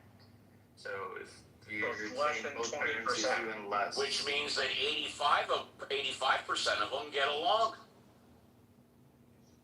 I mean, out of every 10 people, 16% is still very high. I thought you said 15%. 1 out of 7. Did you say 1 5%? If you're a parent, I'm sorry. Did I hear 15%? Yes or no? Carlos said 16. Oh, are you saying 60%? 60%? No, don't go deep. 16, which means that 0.4 less than 20%. Thank you. Which means that 84% get along. That's glass half full, and I appreciate that, Steve. But if anyone who's a parent and raising young kids and putting their heart and soul into the life of these children, you would feel concerned about 16% risk of losing relationship with your child. I would think that 84% success rate is pretty fucking good. From a parent's perspective or from a statistics perspective? From a parent's perspective. Are you a parent? Well, I said 5 minutes ago, and it's okay if you didn't hear it, that I raised 2 kids. They're both in their 30s, so the answer is yes. Okay. Can I just say that estrangement or that 10 to 16% is a period in most of those cases too, so it's not a long term in most of those cases. So yeah, you can say that it's up to 15-16% don't have a relationship, but it doesn't last forever in most cases. Yeah, and I didn't even bring that up. Is the 15% for life or just temporary? I didn't even ask that. I want to ask a really The original important... claim was over 50%. So I mean, let's just stare at the receipt. And where the fuck did you get it? Yeah, okay, comrade. Okay, everybody go on mute. Comrade wants to interrupt the entire conversation. Go ahead, comrade. Go ahead. Sin, so I noticed your profile picture is a chimpanzee, and you use the N-word. Are you black? So yeah, getting back to the 26%. No, you're not. Okay, so comrade, hello, comrade. The answer is he doesn't want to answer your question right now. But that being said, comrade, go on mute, and then you can blend in. Go on mute, comrade. Go on mute, please. Do you understand that? Second, comrade, I'm asking you a second polite time. Go on mute. But this please. is racism, dude. Okay, third and last time. Go on mute. Okay, hang on. Comrade, chill. Listen to the conversation. Wait about 5-10 minutes. All of us have done it. And then blend in. Carry on, everyone. So I did exaggerate the percentage. I stand corrected. 6% with their mothers, 26% with their fathers. So the average means would be 60%. That sounds about right. But which is 26% of not having a relationship with your father. That's problematic. I think 26%. What led up to this? The significance of this statistic. Why are we talking about that statistic? Putting pressure on your kids to succeed. We were talking about how it's best and not best to raise your kids. That's what brought it. You know, it's best to not raise your kids if you're non-black. Oh, okay, now you got it. Okay, comrade, fair enough. Comrade, do you have kids? No, but... Okay, so, just so we're clear, hold on, comrade. So, you have no experience raising kids. Comrade, I'm not done with you. I'm not done with you. How old are you? 34. Okay, and what city or state do you live in? I'm in Los Angeles, California, just so you know. Yeah. What city or state are you in? Philadelphia, Pennsylvania. Philadelphia, very good. And do you even have a girlfriend? I've had many, yeah. You've had many, but currently none, correct? Who cares? I care. We'll try again. Do you currently have a girlfriend? I have 2. You can leave if you don't want to answer. That's all I need to know. I'm not. And comrade, I've been in workers' compensation, employment, and labor law for over 30 years. What is your profession? What do you do for a living? Public health. Public health. Can you be more specific? I'm a peer outreach specialist. I'm sorry, you're a what? A peer outreach specialist. What does this have to do with I'll tell you what this has to do with, because you've been making comments about those of us that have children, yet you have none. So When did I do that? Please be more, I answered your question. Please be more specific. What is it that you do, a peer outreach specialist? What does that mean? I support people who have homes and struggle with substance use disorder. And are you employed by the government? Not directly, no. Well, not directly. Are you privately employed? It's a nonprofit job. It's a nonprofit job. Expecting to have children. I may or may not. Okay, very good. What I suggest you do then, since you do not have any immediate plans to have children, is to listen to those of us that do have children. Maybe, let me finish. Steve, why are you so mad? Yeah, why are you so mad? Let me propose this question to you, Steve. Sure, go ahead, ask your question. For you, with kids, I think you'll agree with me. Do you think that we should discourage non-black people or people at all from using the N-word? Okay, go on mute. Thank you for the question. Wait, are we just... we're done for now. Go on mute. Wait, can you read? Go on. Steve, why are you so upset? Steve, come down. I didn't hear him. I had a break-up in my connection. Very good. Ask the question again, because JCC wants the question repeated. No. Comrade was saying something. Imagine what? Imagine this what? I asked him to repeat the question. Go ahead. Yeah, I said, would you imagine allowing your children to say the N-word? That's what you said non-black people. No, that is not what you said. You said non-black people. You know how to jump around, comrade. Steve, I then extended it. You said non-black people, right? Steve, be honest. Don't lie to me. Don't lie to me. David heard what I said.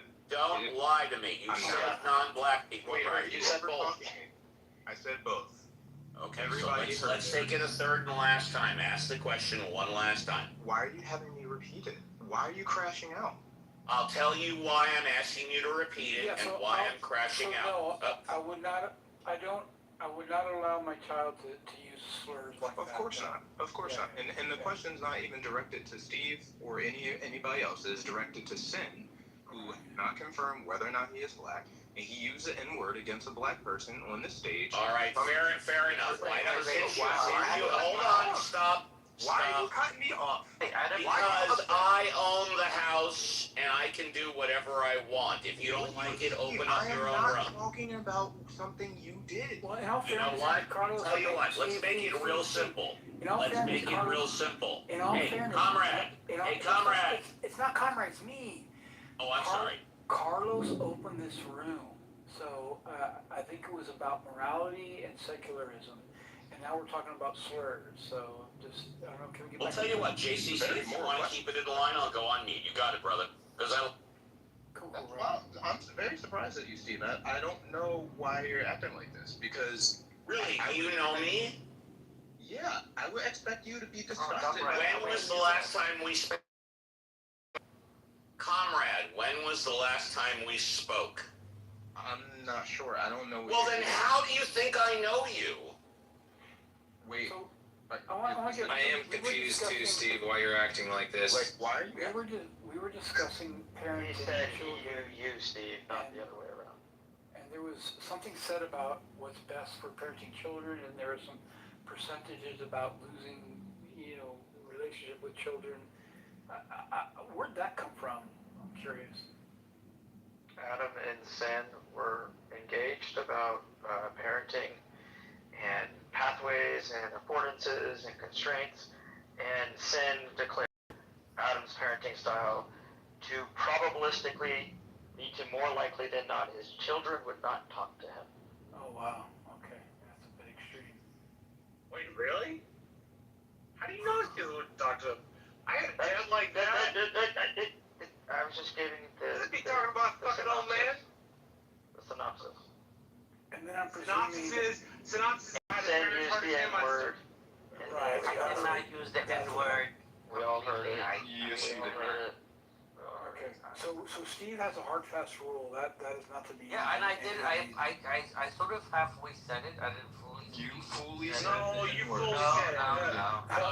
Yeah, fully you know, said it, Sin apologized for it He immediately. did not It's over. apologize for it, and again, Still didn't even admit if to he saying did, it. Steve, He even denied if it. Steve, Soon as you deny it, you're a I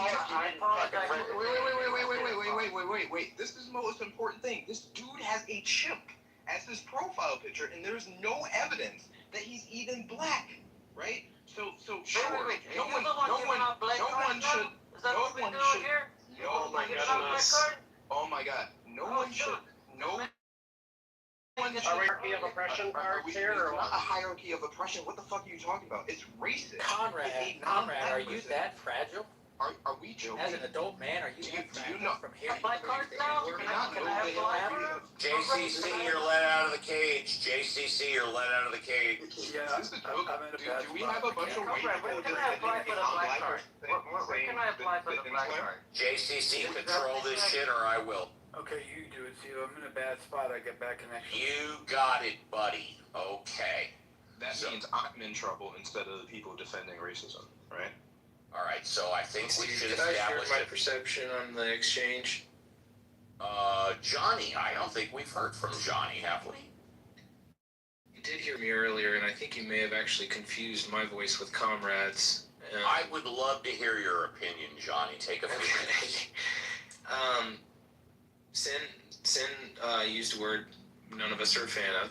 It's called the N-word. It's called the N-word. I pointed it out to him. He immediately apologized. Please continue. I did hear him apologize also. When Comrade was frustrated because of what because he perceives that Sin is a non-black person, and He also didn't like my authority of trying to get the room back under control. Please continue. Agreed. What are you talking about? Hold on. I'll tell you what I'm talking about. I'm the head mod. I'm the owner of the house. Go on mute. That's what I'm talking about. But then I believe Go on mute, comrade. Thank. And I believe Comrade wanted to find out whether or not Sin was black, and pressed him on it, and that seemed to frustrate you, and then everything kind of spiraled after that. Is that correct? Yeah, I mean, the room is not about who's black, who's not black, right? You said a slur. I did not use a slur. Yes, No, you I didn't. did. Because I don't consider it a word is a slur. slur. Didn't I just say he apologized for it? Let's What do you move mean on. he apologized for it? If a white person says the N-word, he's or a not- non-black if he's saying person it's says not the a N-word, slur, it doesn't he's not matter if they apologizing for it. apologize. Sin, What just do you say you just can say it. That's all you He's have not- to do. Okay, I move Just say him. you identify it. He did not call anybody that word, Okay. no. I just move him to the audience. Okay. I'm sorry, So you then moved to the audience? I move Sin to the audience. Well, you're the super mod. It's on you. Okay, so I mean, it's my house, but you're the super mod. You can do whatever you want.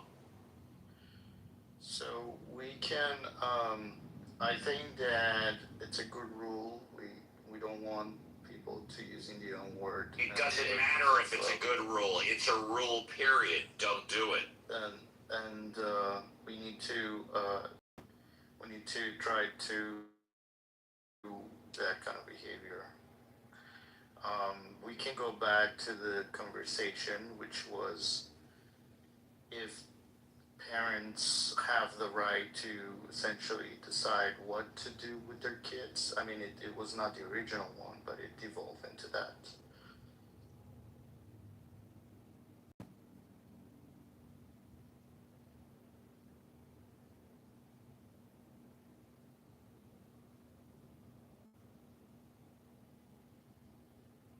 Well, since no one's talking, and I realized occasionally even I can get out of line, and that's why JCC has the absolute right to say, hey, Steve, you're getting a little out of line, or take a shit break, or whatever the case may be. We have very few rules here. One rule, no N-word, period, end of story. Next, as long as y'all are not insulting each other too much and speaking over too much, I will let you go as long as you want. I'll just listen.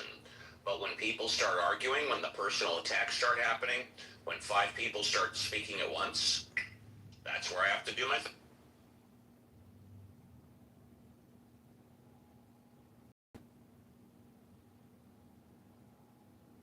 What do you guys want to talk about? You guys want to talk about the same teaching or secularism? Can I talk to the title? Yeah. Yeah, I would say that secularism is the best way to reach the goal of having a moral society, because I think values are agnostic. And what I mean by that is, let's say, let's say Adam is of some denomination, some religion, and let's say I'm not religious at all.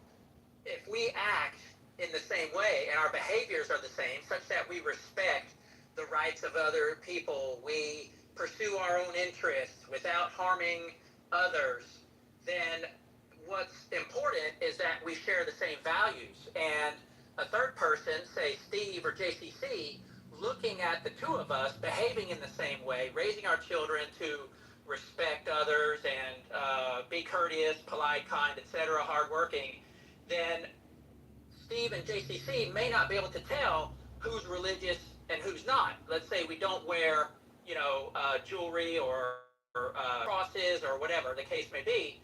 So the values that are internal to the society are really agnostic, because kindness is not unique to religion. Hard work is not unique to religion. The values are independent and shared across religions and societies. So I think being secular allows people to behave with a moral compass independent of any specific religion. If I want to be religious, then I can do that, but the behavior that's observed is still the same. Well said. Oh, I forgot one other rule. When a moderator is speaking, be quiet. That was well said, and I agree. And I think even prior to Homo sapiens walking the planet, or even any hominids, morality was there. So therefore, it started off secular. It's demonstrated that you don't need any kind of belief in a deity to have morals.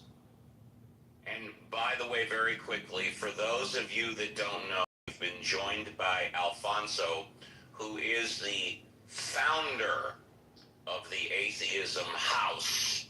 So for any of you that don't know Alfonso, he's the founder. He's the creator. So,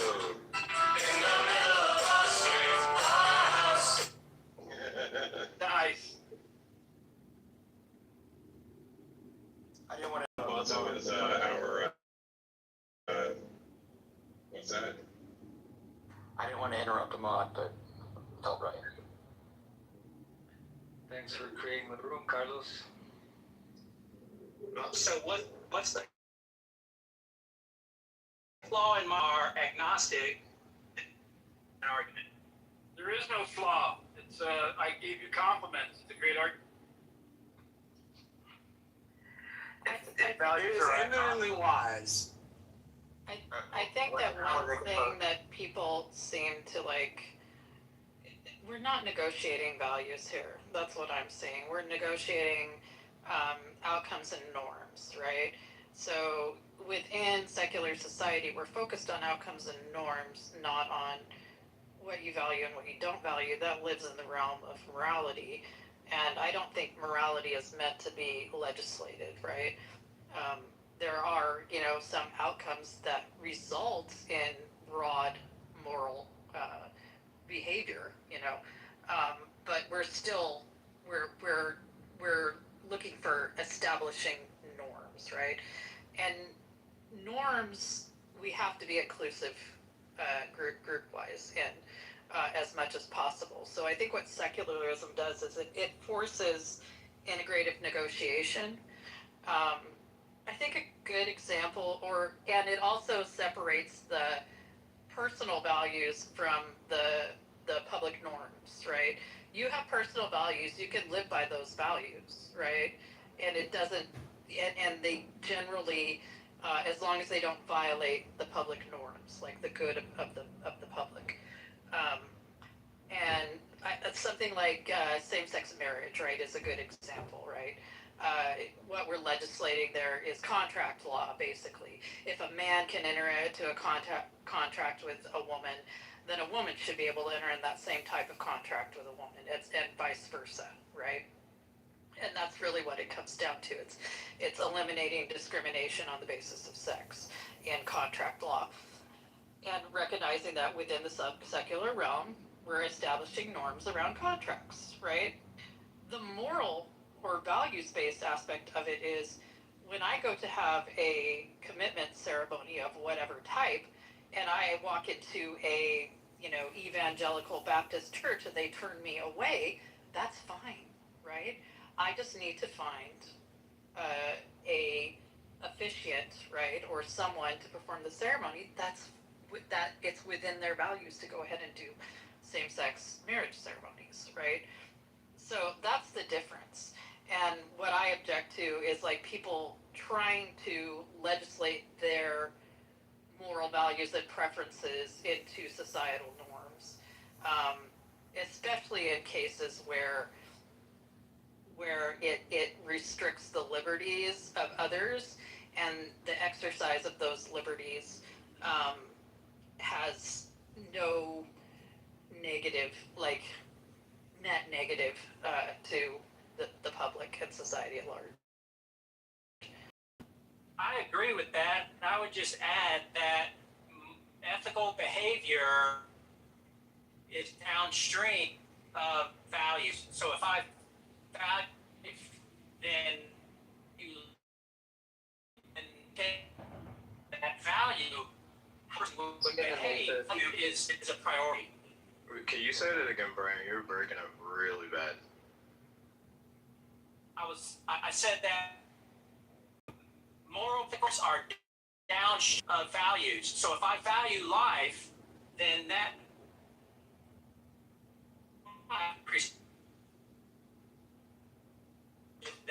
priority value. It sounds like thoughts all off, but to just shift it and say, well, your values are your morals. What have you really said? What informs your values? Can you be more specific? Yeah, what I'm saying is you have to start with values, and primarily you have to start informs those? With valuing The conditions around you. Well, the most fundamental question you have to ask yourself is, do I want to live or not? And then from there, you say, okay, I value my life. And from there, you combine that with the requirements of living, eating, breathing, cooperating with others, etc. So valuing life is the most fundamental value, the most fundamental question you can ask yourself, and everything derives from that value. Well, what about that? I mean, that's not exactly robust to someone else saying that they value their life more than your life. I mean, you're just vague. I value my own life, only your own life, or kinship. Like, maybe you look around. You live. You were born into a society. Maybe you have duties, responsibilities, laws. Like, what informs your values? It can't just be like, I'm alive. I want to stay alive. I think I can answer that very quickly. But if I may, very quickly. Morality. You didn't say morality, but I'll say it. Morality is an individual's sense of attitudes, values, and beliefs which are based on a right, wrong, good, bad scale. Let me repeat it. Morality is an individual's attitudes, values, and beliefs based on good, bad, right, and wrong. I also would say, Brian, that it also depends on how you are qualifying life, right? Because if we flatly say that life has value, right? I would say that for most things, particularly fellow mammals, the plants and trees around us, my family, and etc. But they don't all have the same weight and value, right? I don't think about the bacteria that die because I brush my teeth or floss. I don't think about the insects that die when I walk down the street. I don't think about the extinguishment of life when I eat spinach, for example, right? So this categorization of, oh, like the first thought is that life, like whether or not life has value. Well, no, we have an evolutionary drive, particularly when we're young, to survive, so that we can reproduce and pass on our genes, right? This is a drive that most life forms have, right? This then gives us the base psychologically to try to defend or fight for our livelihood. Now, when we become social and we start interacting with other individuals or living things that have similar levels of autonomy to ourselves, right? We have to kind of deliberate and communicate with one another when it comes to the battle for resources, land, and space so that our lives can be stable, right? And over time, as we live in collectives, the conditions at which we engage with one another to ensure our collective health or the health of us as individuals eventually becomes ethics. Because there are people who could just like take away from other people to ensure their survival more, or to kill other people and things to ensure their survival, right? That would make sense evolutionarily, but that's not necessarily like the right way to go about life and to engage with other individuals that have an equal level of autonomy. Brian was saying, I'm sorry if I misrepresent you, Brian, but this is my understanding of what you're saying. It's like he just gave an example of something he values, but the way you derive your values is just very personal and subjective. People can values differently. What I think something that's important, what Cora says, is like the outcomes can help us to go back to our values and adapt our values. And that's the benefit, I think, of secularism versus not secular, say, morality. Because if you're not willing to make changes and adapt given your outcomes, then you're just like stuck into this, into this particular framework that those are my values and they can never change. But if you see the outcomes and start saying like, well, maybe we can adopt and become better and improve our values so that we get the outcomes that we value. Yeah, what I'm saying is. I think you kind of got it in reverse, Brian. I think instead of starting with a value and then interpreting everything through those values, you should do it in reverse. Look at what the facts are, what happens when we do this, X, Y, or Z, and then you should build your values based on what the facts are. But in the philosophy of ethics, there's sort of three main categories that it breaks down into. One is normativity. Like that's basically, what should I do? That's normativity. The second one is metaethics.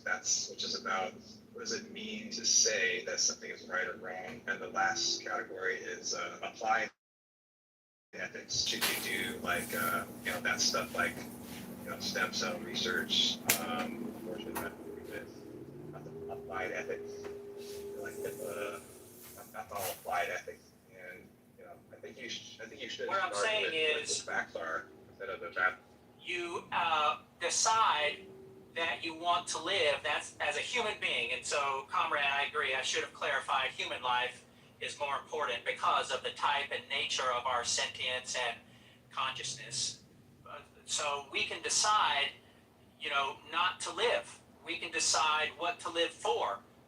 But underneath that, more fundamental to that is, do I want to live or not? And so I think that question, because if you don't value your life, then you could just as well drink poison. You could drink poison or water. Either one is okay because you don't care if you die or not. Yeah. But if you do care, then you have to follow the facts of nature. You have to obey the laws of physics. You have to obey the requirements of human nature to survive. And from there, the rest follows. But I mean, so for instance, there are nihilists. I don't know if you know what nihilism is, but nihilism just means that things don't have intrinsic meanings, they don't have intrinsic value. So I mean, you just kind of beg, you just be forcing these people to conform to your norms, to your values, and that's the entire goal that we're trying to. No, they can choose not to live. If someone is a nihilist and chooses not to find meaning or not to pursue his or her own life, then that's his or her choice. Well, I mean, there's also accept the value of life. And before you go, comrade, firstly, I got your private message. Thank you for that. My answer, generally, I don't read the group chat because, in all seriousness, and I mean this sincerely, I have an eyesight issue I can see, but I'm visually challenged. Last but not least, comrade, I appreciate what you said about 2 minutes ago. I thought it was very cool. I agreed with a lot of it, and I think although you and I got off to a rough start, I think you and I are going to just be fine. It's a pleasure to get to know you. Go ahead, Steve, we know each other. Well, I asked you when was the last time we spoke. You said you didn't remember. No, I said it's been a few months. Oh, I'm sorry. Well, I don't remember. Go ahead, buddy. So Brian, what I was going to say to you is that the thing is, in this hypothetical, there's first I would say that humans don't start out as maximum autonomy agents, as adults that can make a decision of whether or not they immediately want to quote unquote live a life or not. We start out as infants and then children, and I mean, we grow up, and during that period is a period of exploration. And kids don't come out of the womb and think like, oh, do I want to live or die, right? And even then, after people grow up, we do have an issue with suicide, but it's not like 50-50. It's not like large sums of the population are just like calling themselves off, right? So when we're talking about this, it's not purely, an intellectualization of why people act and do certain things. It is really based upon the conditions at which we come into this earth, right? So genuinely, I think what is divorced from ethics is the understanding about the material and social pressures that result in the conclusions that people make about the world. You come to conclusions about the world because your parents teach you a certain thing, because the people around you think certain things, because you have certain resources available or not available to you. So, like, if you had nothing around and the only way to get resources was to steal, stealing wouldn't be seen as a negative thing for you. It's the only way you can survive, right? So really, it is the external existential pressures which determine the psychological outcomes.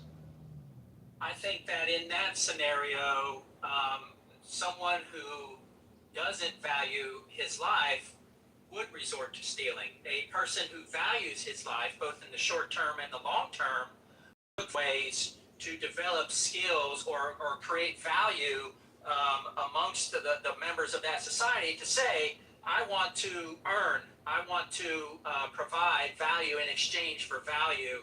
I don't want to steal because that harms the quality and existence of my life, because I might get shot, I might get put in prison, I might get, beat up. So someone who values his life would not resort to stealing. He would find a way to create value and earn his way.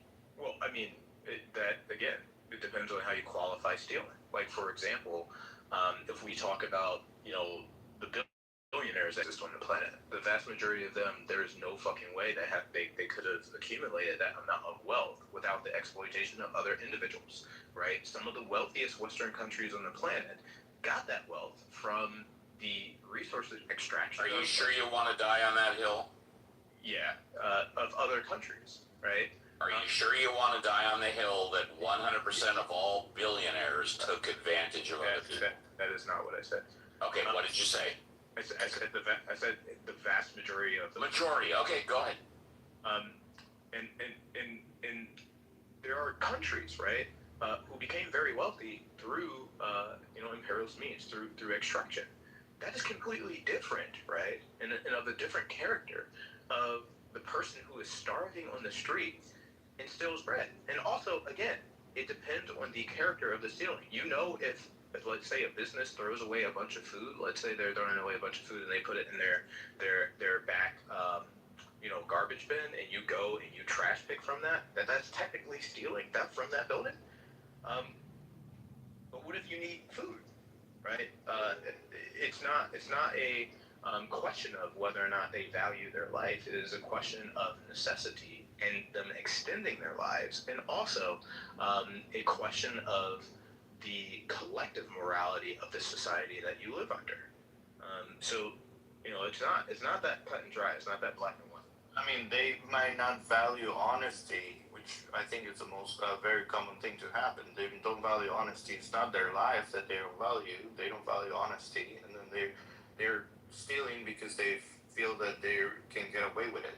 Right? No consequences. If you're poor and you need to steal food to live, you are not being dishonest. You're just That's one example of one thing that could happen. Someone who is very poor and to survive, then they need to steal. I agree, that's not dishonest. But then there is another example that your life doesn't depend on it, and you still want to steal because you want to have more money or car or whatever you're stealing. You just want to have it for you, and you can steal it because you don't value honesty. Sure. As much as guess. You know what I mean? I think what Brian's saying is kind of dumb. I'm a middle child. I have a younger brother and an older sister. And growing up, my mom raised the three of us by herself, and she did her best job.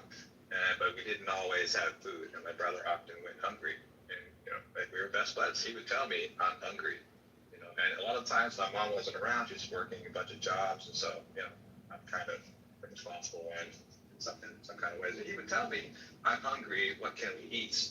We would go check the kitchen and find that there's just nothing in there. Okay, so for me, of course, I'm a child. I don't have any money, so I would go to the store and steal fucking bread, okay, and peanut butter so that we can make a sandwich for my little brother. All right. Now, if you're gonna tell me that I don't value life because I did something like that when I was a child, well, fuck you. I'm sorry. I love you, Elliot.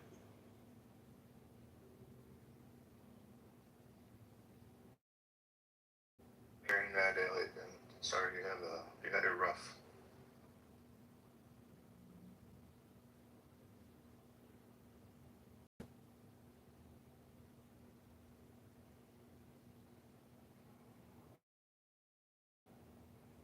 That comment was directed at Brian, but it's not here.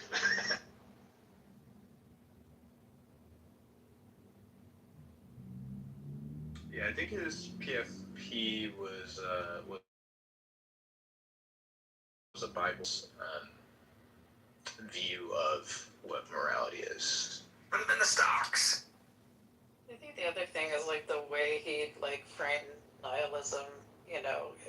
I'm recognizing that something has no objective or intrinsic meaning, right? Doesn't immediately mean that you don't value things, right? It just recognizes the fact that all of that value comes from subjective preferences, and the meaning comes from the meaning that you choose to give it and build around it. So you can value life as a limited resource, right? It's not a gift from a supernatural being, right?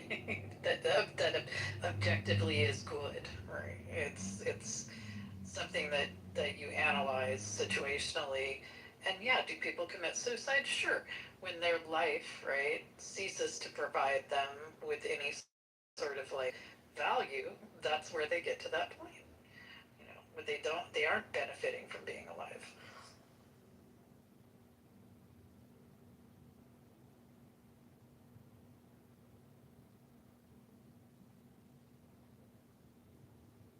I think that just I also found it quite odd.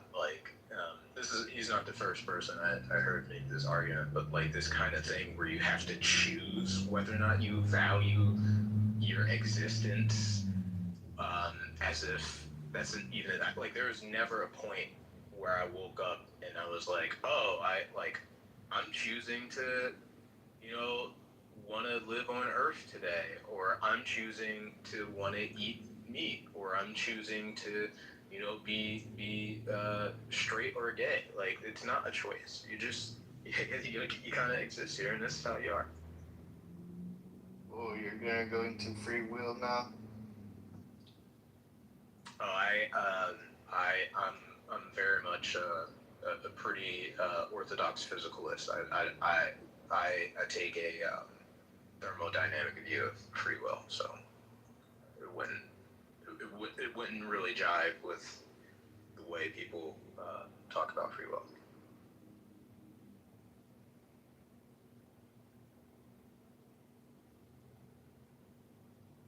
By the way, my brother, he's doing like extremely well. So he's been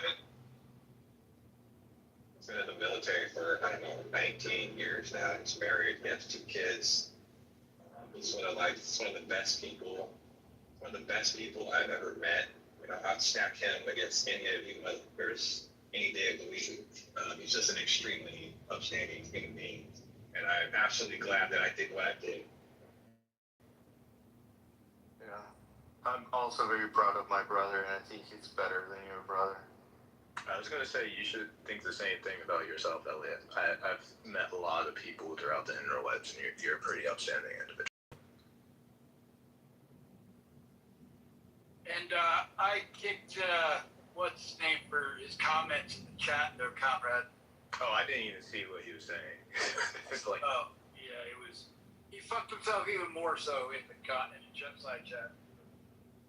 Yeah, no, I knew as soon as I saw the chimp profile picture that he was definitely a racist troll.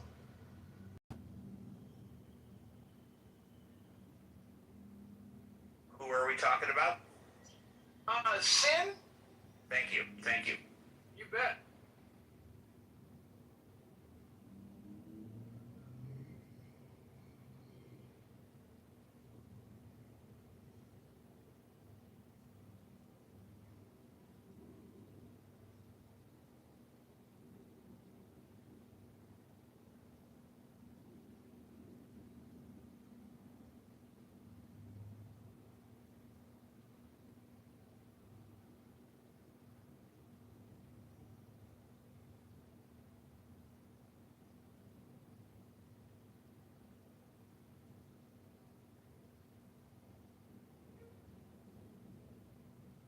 Yes, and comrade, please forgive me. I'm getting old, but that's no excuse. I don't remember our conversations from a few months ago.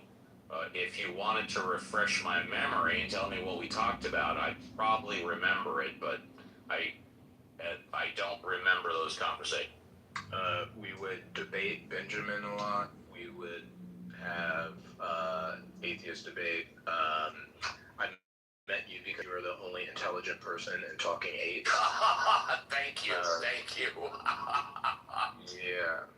Actually, if I may, with all due respect, JCC used to be another intelligent person in Apes, but I don't think he goes there too often. Wait, JCC, I think I saw him a day or two ago, Wait, JCC, you were in Talking Apes.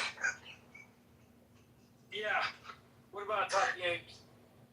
You were in it? What do you mean I was in it? I didn't know you went to the Talking Apes. Oh, yeah. I'm not a member of their house anymore, but I go in there on occasion. Jesus Christ. They're a bunch of dumbasses.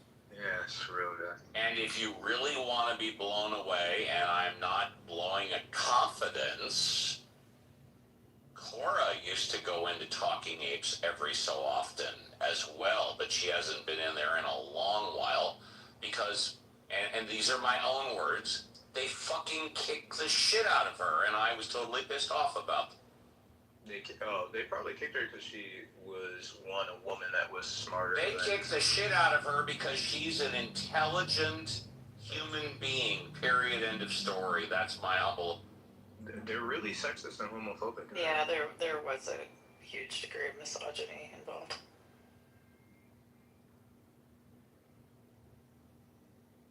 Are you guys talking about the Talking Apes? I got mixed opinions about them, but one of my favorite people on the app is actually his name, the fucking Canadian dude. What's his name? Jeremy, aka Cypher. Jeremy. One of the main reasons I like to go on the Talking Apes group is just because Jeremy will be in there just talking about anything. Yes, he's very entertaining, but also, and you can quote me, get your tape recorders ready, he is a motherfucking piece of shit a-hole. And you can repeat that I said that, and I'll give you examples. He just recently advocated within the past 48 hours that he endorses an abortion at 8.5 months, number one. Number two, he endorses male children, that would be children under 13, required to get a vasectomy. He endorses male kids under 13 being required to get a vasectomy. You can quote me, you can tell anybody I said that. Wait, why? He is a motherfucking asshole. Why does he advocate that? Was he? You'll have to ask him. Given what I know about him, I'm kind of tempted to say that he's trolling you, because that's sort of modus operandi, to troll people. But I actually believe. Yeah, no, fair enough. He's trolling, but he said it. I verified it. If he's trolling, he's trolling. Which again is why I consider him a motherfucking asshole idiot.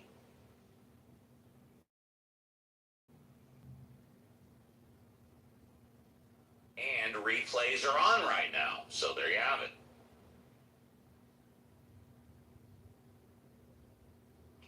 He's definitely an asshole. I've told him that much. Wait, replays are on? Oh, I thought they were off. There was someone from Iran here before, and I said they were off. I see replay hidden from profile. Is that just like... Does anyone know of the mods how we can prevent this from, like, this replay from going up? Yeah, you might have just turned it off on your profile. You have to go to the three dots to the right and go down and find other replay options and then turn it off. Disable replays. You're scared of Jeremy now? Come on. Okay, Jeremy, if you're listening to this replay, every time I hear you speak, you remind me of the Canadians from South Park, where the top half of your head is disconnected from the bottom half of your head, and you just talk a lot of shit. Bring it on. Yeah, and by the way, you please feel free, take a minute and say how you disagree with me and you think how Jeremy is better than sliced bread, and then you're covered. No, Jeremy and I have disagreed vehemently.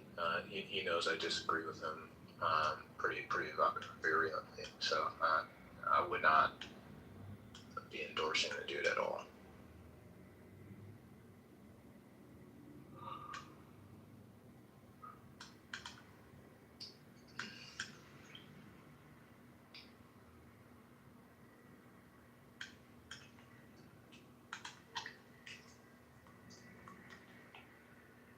Yeah, I've got nothing to hide. I use my real name first and last. That's my real picture from last year. It's AI, like about 10 or 15%.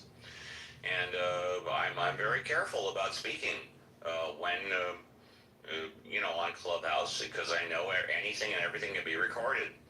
And Jeremy, currently known as Cyberpunk, says a lot of things which I confirm that he says he believes in. He might be lying. But based on those things, I find him to be one of the biggest pieces of shit motherfucking assholes on the...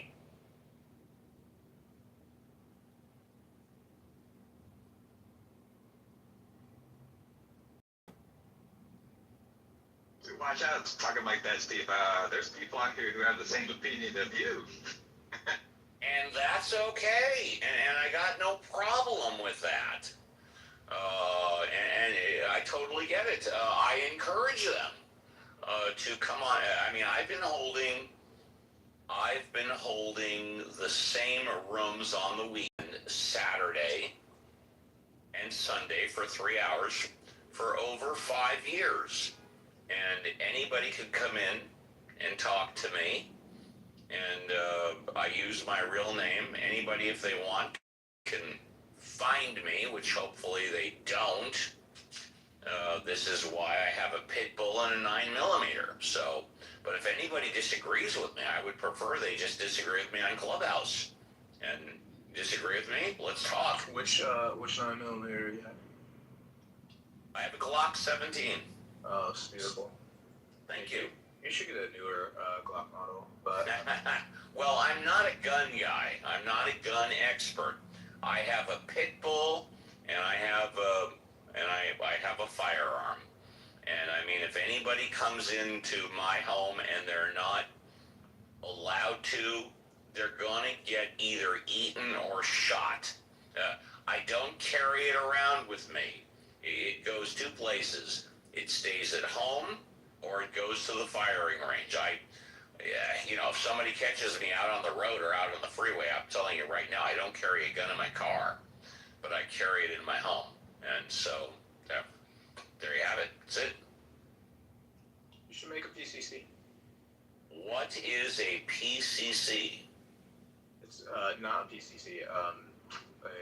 It's like an AR pistol. I'm saying it. Oh, I'm not modifying. No. I appreciate the recommendation. I'm not modifying anything.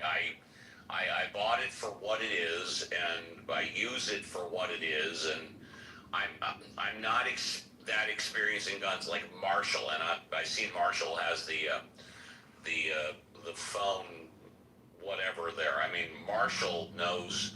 Let me rephrase. Marshall has forgotten more about firearms than I will ever know, okay? So, I just use it for home defense. Fortunately, I've never had to use it. The only time I carry it around with me is from the car to the firing range, and that's it. If someone wants to mug me when I'm going to Ralph's and shopping, they can have everything that's on me. I don't care.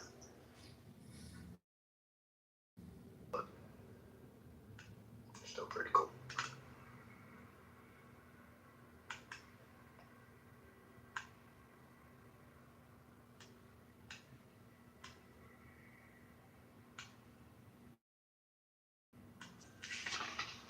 Steve, if somebody tried to mug you at the Ralph's, they'd probably get a lesson in employment labor law. Yeah, right.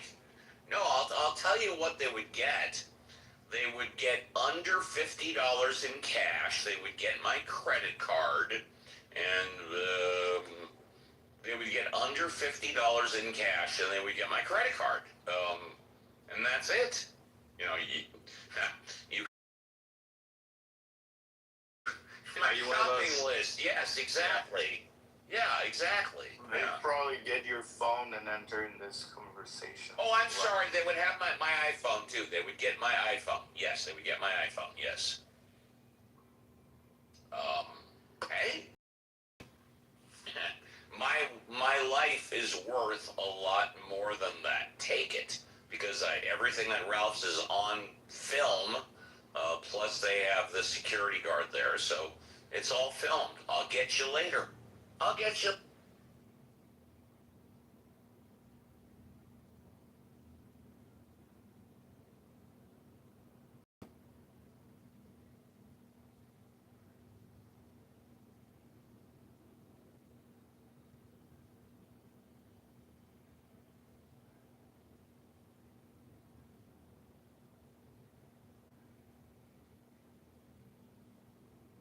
Thanks for fighting for your little brother. That's cool. And the rest of your family. Too. He's my favorite brother, man. What else am I gonna do? Now he's a special forces medic. He's gonna retire pretty soon. He's basically just doing that. Goes around the country. He trains. There's only like a handful of people that do that work. Oh, that's cool. Well, Miguel's in the audience. He knows about this kind of stuff. He has experience. Yeah, no, Miguel definitely does.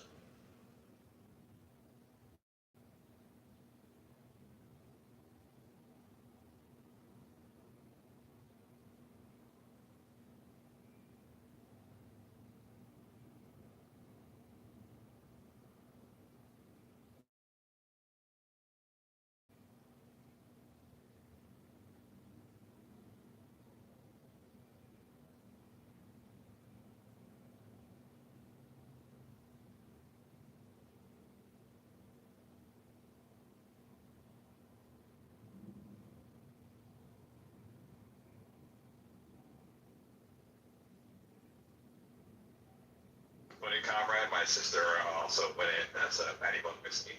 That's what I bet.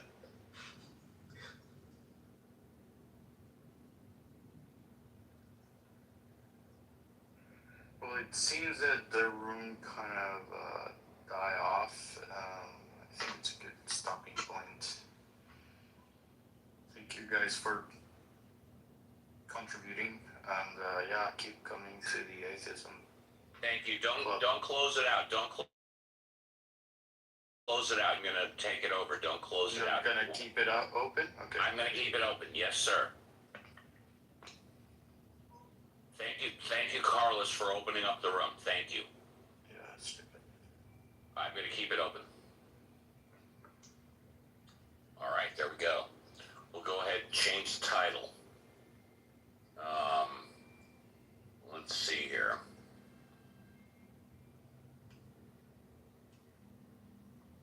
We'll start off by making it open.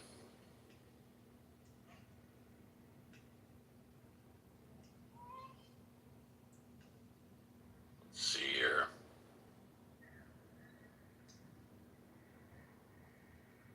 Open.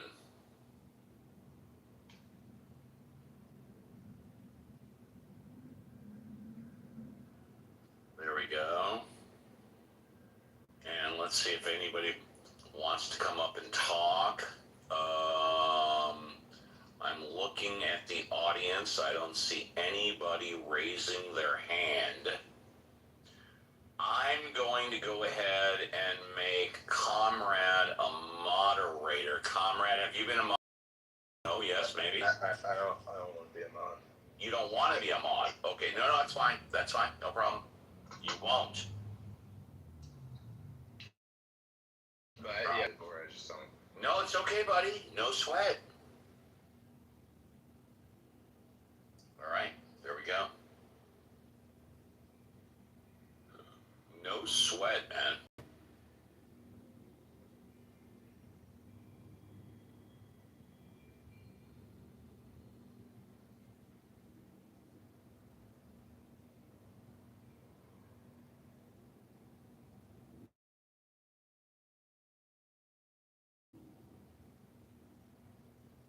I might drop it anyway. We're supposed to get a Draco here, and it's expected to be quite severe. It's probably gonna produce tornadic producing storm. Go observe it real quick. Are you going underground? There's no option. That's not how the buildings are constructed here. Got it. But we are at the topmost point of the hill. And also, if a tornado, because when I was a little kid, I used to study meteorology because I'm autistic. Where we are, if a tornado is generated, it's unlikely it would be very strong. It'd probably be like an F1 or F2. Mostly gotta worry about flooding, but it doesn't seem too bad right now. The clouds were too fast moving, so I don't think it was able to really form well.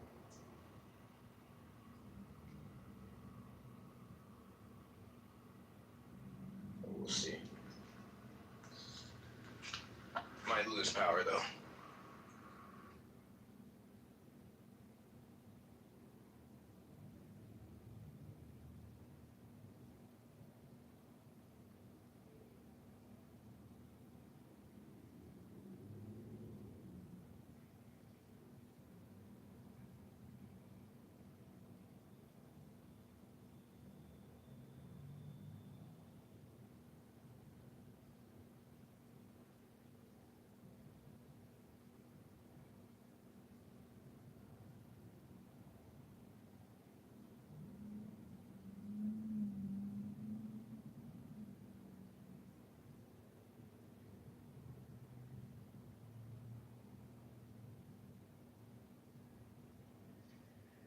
did you get a chance? Alfonso, I was gonna say earlier, atheist muse. You're like our spiritual advisor. Kind of a lot of ways. Steve, did you get a chance to read the AP link I put in the chat? No, I didn't. You want a green bean? Not really. Okay, then you won't get one. And the answer is no, I didn't read it. No.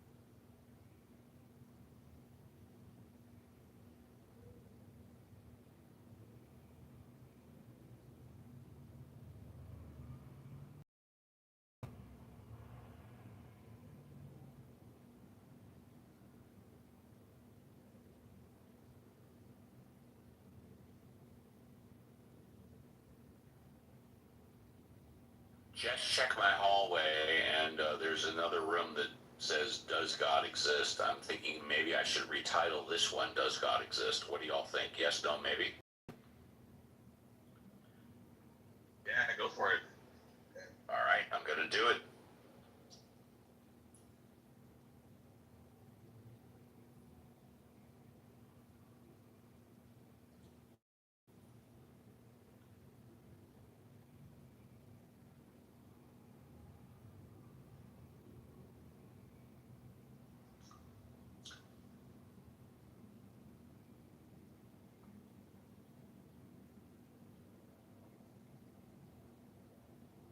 I made it slightly different.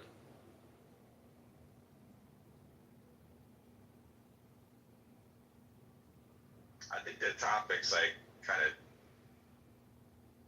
it's kind of a oddball topic because for a lot of people that believe in God, they didn't get there by thinking through rationally. They're sort of convinced by the people that they trust, their family, their friends, their fellow church members, that kind of thing, and they all kind of believe in the same thing, and they didn't arrive at that by thinking rationally and analyzing facts and stuff like that. So when we have that kind of conversation, it's almost kind of a silly effort, in some kind of way.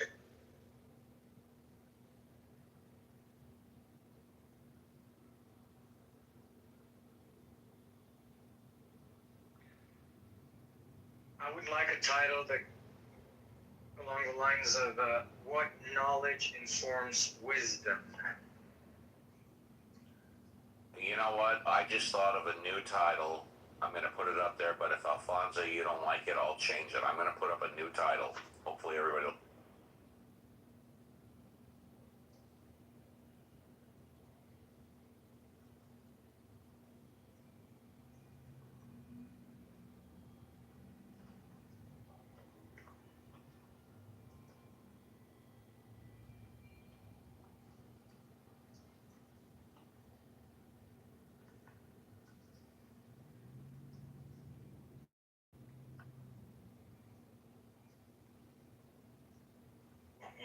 Well, we're putting money on the line now? What the hell?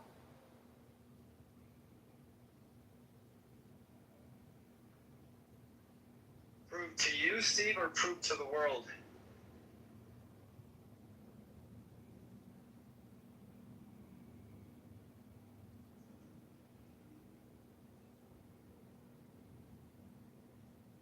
Oh, I would say you can prove it to me or prove it to the media. I will pay you $500 if you can prove to me or the media that God exists. Fuck are you doing? What's the problem, JCC? If please convince me, I'll erase it.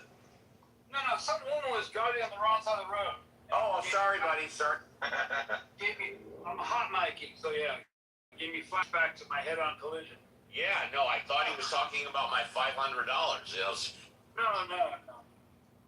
All right, Steve, how about this?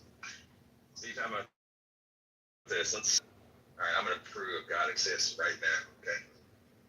Before you do, should I increase to $1,000 or is 500 good enough?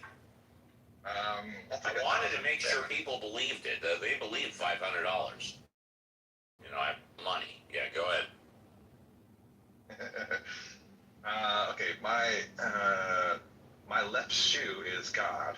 My left shoe exists, therefore God exists. I've just proved that God exists. So, hey. You don't even want to ask whether or not you proved. You just think because you did that you proved God exists? In argument form, he did. All right, very good. Tell you what then, let's do this. Of the networks, ABC, CBS, NBC, what's the other one? Fox. Tell them that you proved God exists and have them run a news story that there is, you know, gentlemen that proved God exists, and I'll pay you the $500 immediately.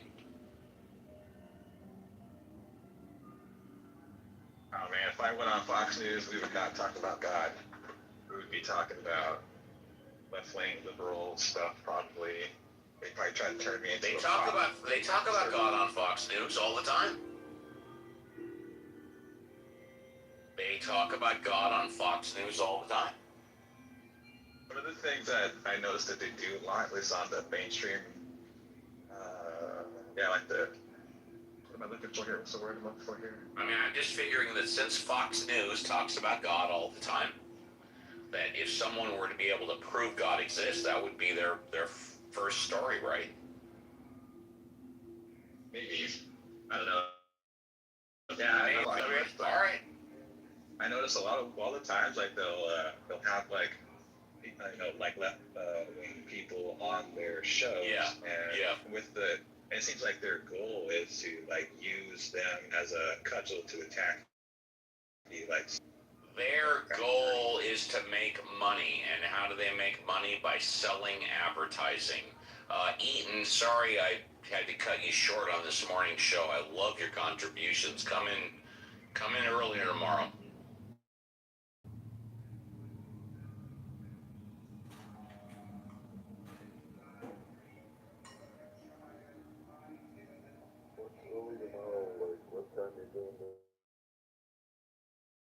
Here's love. Alright, maybe I should take my... There you go. So what time you're out there in the West, right?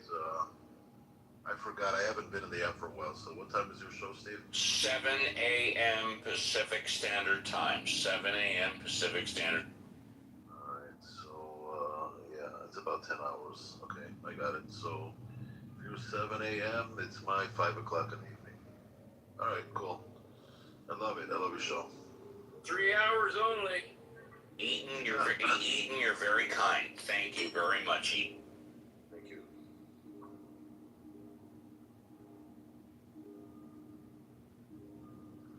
So what's going on in this room? So what are we talking about? We're talking about A-Talk. It's one of my favorite subjects. What are you up to? How's life? It's just Your part of the world. Saturday night here, and I kind of got stood up for a date tonight, so I'm just chilling. Shabbat Shalom. She had a good reason for not coming, so that's cool. Shalom's always good. Shalom's a good idea. Anybody have any cocktail suggestions while I'm here at the bar? Anybody got a favorite? Temple. Vodka martini, shaken, not stirred. Oh, I got James Bond. Was that right? Was this a vodka martini? I know that shaken and not stirred bit, that for sure. Shaken, not stirred, James Bond. Yeah. Margarita's always a good hit. Or if you like bourbon, get yourself an old fashioned. But here's the thing I'm going to probably for a little later on in the conversation. You know, they always talk about who was the best Bond. So, does anybody want to just say quickly what, I mean, was it... Sean Connery. Yeah, I think all the alpha males are going to say that. Me, I'm going to say Roger Moore. Yeah. Because Roger Moore was James Bond when I was getting into my teenage years. So for me, it's Roger Moore. That's exactly when I started watching the Bond flicks. What was that, from 73, I think? He was there from 73 to 85 or something like that. And of course, we had Paul McCartney, Live and Let Die, which was also Roger Moore, the greatest Bond song of all time. But you see, he added something different. Eddie, like, you take Sean Connery, and he's a tough guy being a tough guy. But now you've got something with Roger Moore. He's like elegant guy being a tough guy. And you got like both sides of the coin there, I think. It's kind of intriguing. No? Yes. So he's like the intelligent man's tough guy, you know. And also, wasn't Roger Moore the spy who loved me as well, or no? Yes. Okay, so you had Roger Moore, Live and Let Die, and Roger Moore, the spy that loved me. In my humble opinion, the two best theme songs of the James Bond. All right, okay. Theme songs Don't forget Octopussy. Well, what was the theme song? I don't know. I like the. Okay, fine. Because the spy that loved me was Carly Simon, and then You Live and Let Die was Paul McCartney, and they were both Roger Moore. Yeah. It wasn't a theme song that got me. By Paul McCartney, by the way. It was the Say again. Phenomenal song, Live or Let Die. Yes. Great song, phenomenal song. yeah. No, that was definitely McCartney. Yeah, that was but Carly Simon doing what was it, Stargate? You said? No, I didn't say Stargate. I said Carly Simon was the spy who loved me. Oh yeah. Okay. I'm gonna go. By the way, Roger Moore, his female nemesis was named Octopussy, right? We said that? No? Yes. Yeah, absolutely. I remember Can't go wrong with a woman named Octopussy. No. Good things come in eggs. That's right. Well, what's that? Okay, let's go with the Bond girls. Okay, we're already there. Hold on. Before we go there, hold on. Before we go there, let's go to who is to be the next Bond girl. Okay? This is what is all over the internet. It's not confirmed. What I want. Who do you think should be the next Bond girl? I clearly know. You know, like who you think, or you know? I know who I want. It's not who I think it's going to be. It's who I want. Okay, I got it. Because in my mind, she is the for a whole. And JCC may know who I want. I don't know, but I've spoken about her. I've talked about her. To me, she's the hottest chick on the planet right now for a variety of reasons, and she should be the next Bond girl. You know what? I haven't seen a lot of Western. Okay, JCC, you know who I'm talking about. You probably don't, and that's okay. Where have you seen it? Can we get hints? This is interesting. I'm just going to give you the answer. Right. In my humble opinion, the next Bond girl, get your tape recorders ready, should be Sydney Sweeney. Sydney Sweeney should be the next Bond girl, without a doubt. Wait a minute, I'm going to look that one up. You can look it up. I can put it in the group chat. Sydney Sweeney, Sydney. Sydney Sweeney. That should be the next Bond girl. I love Sydney Sweeney. I'm infatuated with Sydney Sweeney. I think overall, she is the hottest woman on the fucking planet Earth. But you know what? I'm whack. No, I'm looking at her right now. She's got something interesting in her eyes. You know, it's looking at you. And by the way, just so you know, you don't have to ask. Sydney Sweeney is all natural with 0 tattoos. Just saying. Oh, she's a woman after my heart. Unbelievable.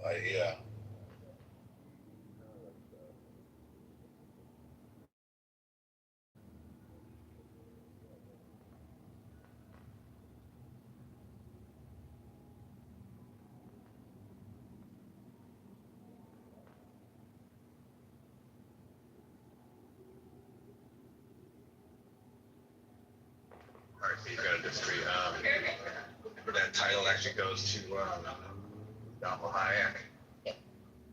Selma Hayek's got to be like 55 years old. Don't get me wrong, I love Selma Hayek. One of the greatest things I ever saw was at the Academy Awards. Both Selma Hayek and Penelope Cruz were on stage together doing an award. I love them, but they're 55, in their late 50s. Sydney Sweeney is in her late 20s. She's got to be 28, 29 years old. You know, if we're gonna go with middle-aged Latin women, I never got over my super crush on Eva Longoria. Is it? Yeah. Yeah, Longoria. Yeah, and you know what? Longoria. Eva Longoria, and you know, I haven't done it in a while, but I'm gonna do it here. You guys talk for a few minutes. She dated, or married to, what's the name from the Spurs? What, she's married to who? One of the Spurs players. Right, okay, that's, yeah, I know what you're talking about. I forgot his name. He was one of the shorter guys, point guard. Yeah, which kind of reminds me, you remember that group called The Cars? Yes. He was dating, what was her name? Polina Porizkova. Remember her? Yep. Yep. Smoking hot. Yeah, but, my God. Well, is she in some of the videos? Oh, I think she is, yeah. Yeah. Total waste if she wasn't, but every now and then they put their women on the videos, like Steve Perry. We had that girlfriend named Sherry or something like that. Yep. Yeah. I think Adam Sandler put his wife in some of those movies too. Why not? And I think that Quentin Tarantino, I met him several times at the Tel Aviv, the Cinematheque, and he does have that hot wife, Daniela. He put her in a movie too, so there are benefits to being married to some famous guy, I guess. I don't know.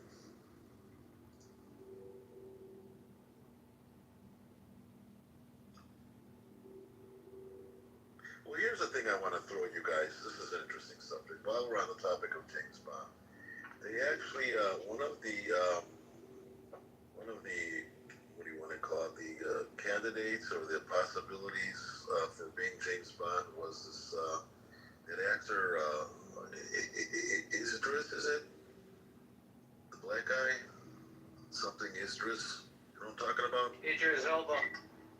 Yeah, Idris Elba, right. He was up for, or they considered, and Mr. Roger Moore said, no, it just will never happen. It can't happen.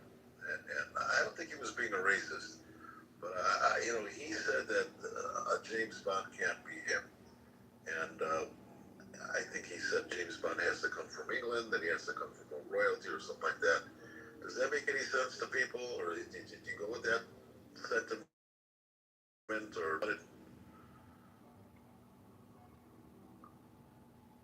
well, Yeah, I heard about that. They were considering Idris Elba for James Bond. I think he'd be pretty damn good. He would be good.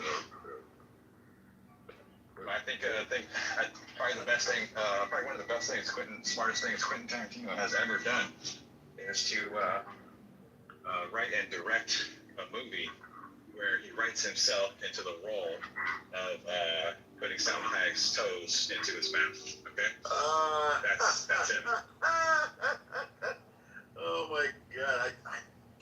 You know what was that? I do remember seeing a clip on that. From Dusk Till Dawn, the first one. Oh, I mean, that's the one I didn't see, but you wonder about that. The guy, the guy's a big toe fetish or foot fetish, right? I mean, how did she consent to that? I mean, I don't know, but isn't that wonderful? You can write your own scenes. Yeah, well, I don't know how he did it, but he did it. She's kind of like she's kind of known in the foot fetish world. They have like decent feet, I guess. I don't know. But he doesn't like talking about it. What's his name? Quentin Tarantino. They'll ask him about it and he'll lose it. Go figure. If you're that sensitive, why are you? I don't know. Is he? What's the deal with that? What is that? That's like an artistic thing? Because some people say that's just like signature. You know you're gonna see a foot scene in a a Tarantino movie. He denies being anything obsessed with that, but I don't think you can deny that. I don't know.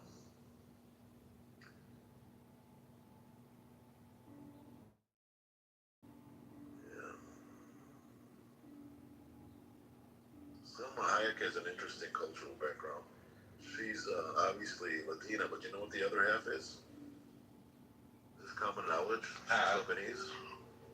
What? Yeah. Yeah, she's Lebanese. I don't know if this is true, but I heard back in the day that Farrah Fawcett was part Lebanese too on her mother's side or something like that, her father's side. That's how she got the name Farrah, but I don't know, it doesn't seem right. You know who Farrah Fawcett is? Anybody here? Yeah, she's like well, I don't know how old she is, but she's one of the original like Playboy. Farrah Fawcett. Yeah, he died on that same weekend that Michael Jackson died, but she was part of Charlie's Angels, and she was one of the original Playboy girls, and she was one of the original two-piece bikinis that was showing her nipple. Yeah. Yeah. 70s icons. She defined, how did Wayne's World, those guys say?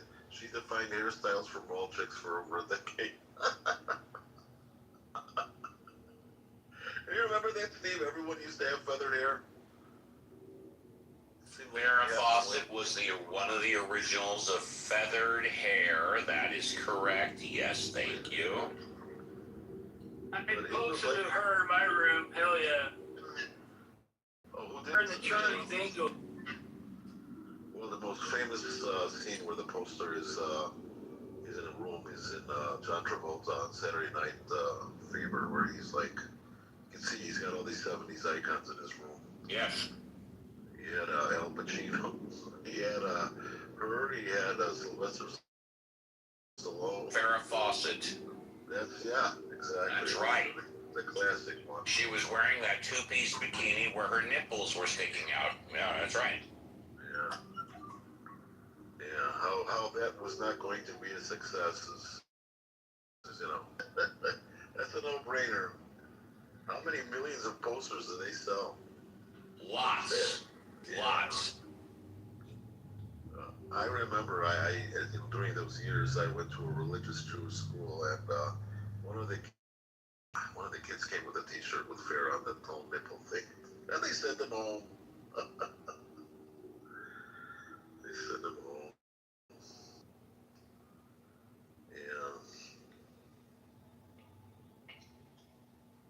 I keep forgetting, Steve, if I'm like 2 years older than you or younger than you, and I know that we're very close in the age. I'm 66. Ooh. 60. I was born in 1960. Wow. I thought that, you were 50 How old are you? No, I don't get near you. I'm 60 even. Okay, fine. Yes, I'm 66, yes. You're a boomer, and I'm in Yes, I'm a baby boomer, yes. Yeah. I love that generation. I wish I was a boomer. I have boomer envy. No, it just seemed like, we're not, we kind of remember the same memories of stuff. It's not a problem. It's all good. Yeah. Yeah.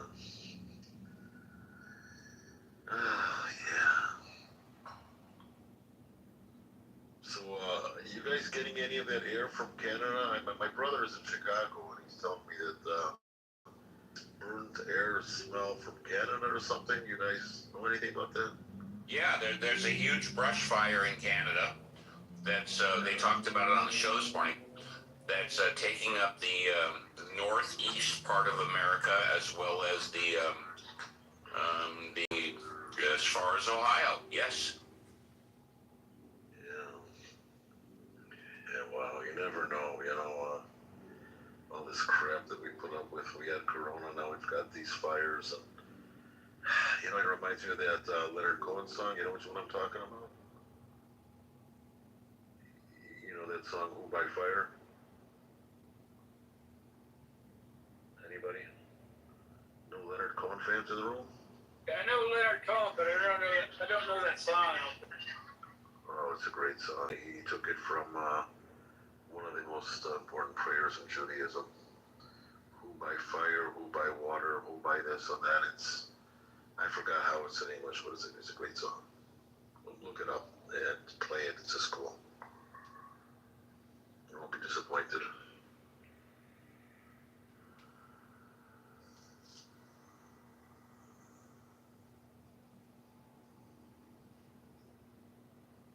So, let's see, Steve, if you were 9 years old when there was the moon landing, do you remember that? Steve? Well, the earliest memory I have of something famous, watching it live, was Richard in 1974, because my parents specifically said, Steve, come to the TV, you're going to want to watch this because you'll never forget it. Is that right? So I may have seen the lunar landing, but I don't. But I distinctly remember Richard Nixon resigning because my parents told me to come to the TV because I would never forget it. I remember that. Live. Yeah, I do remember that also. Was that live, Steve? Yeah. Yes, Richard Nixon resigned on TV live. Yes. Yeah. I remember my father told me the same thing. He said, sit down, shut up, and this is history, take it all in. You don't want to tell somebody about this. And, was it live on Sunday? Oh. At least Nixon had the fucking sack to do the right thing, unlike some other presidents. Well, that was that. Back then, you got caught. You just did the right thing. I mean, it was expected of you. We had something similar like that in Israel where he didn't even do the wrong thing. His wife did the wrong thing, and he said, I can't be a leader anymore, and he just stepped down. Then the rest was history. But that was back in the mid-'70s. So, I don't know, today with these guys back then. They're not alive to talk about it, of course, but, it was different. His resignation should tell you that he had respect for the office. Okay, unlike Donald Trump, he has no fucking respects at all. Well, yeah. He was an idealist too. He really believed in the whole point about the Cold War, the capitalism, and everything. He was an idealist, and I think the last idealistic president in America may have been Reagan. Maybe. Am I wrong about that?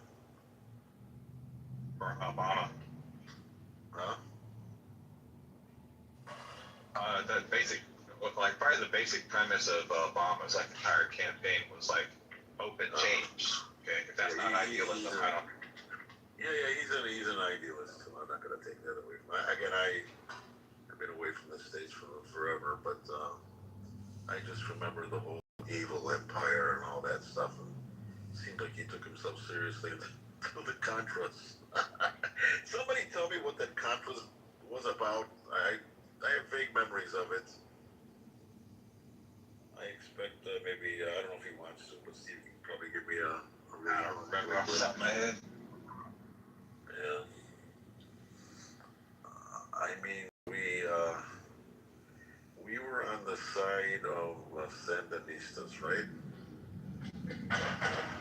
We were the other side that was selling the drugs or something. I don't remember any of that. But, Not sure. This is before my time. I'm an 80s. You were born in the 80s? You were born in the 80s, huh? Yeah, 1985.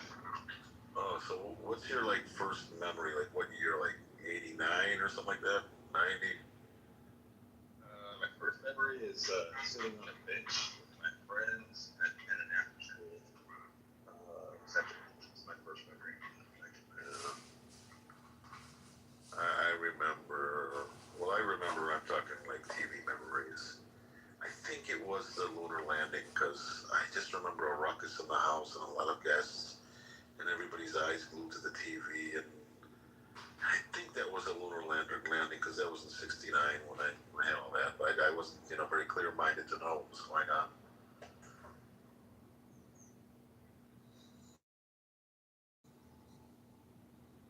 I remember Nixon's speeches in '71.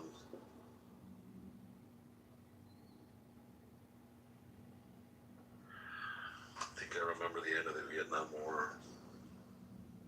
For me, there wasn't a lot of like big end things in the news until I turned 16 and September 11th happened. I still remember that very vividly in the news. I joined the military. Steve, I'll bother you with only one question and I'll let you go. Can we talk for a minute about 70s television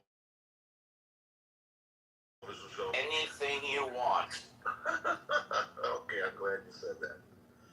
So, from one almost boomer to a boomer, I'm sure you had your share of television watching when you were a kid, right?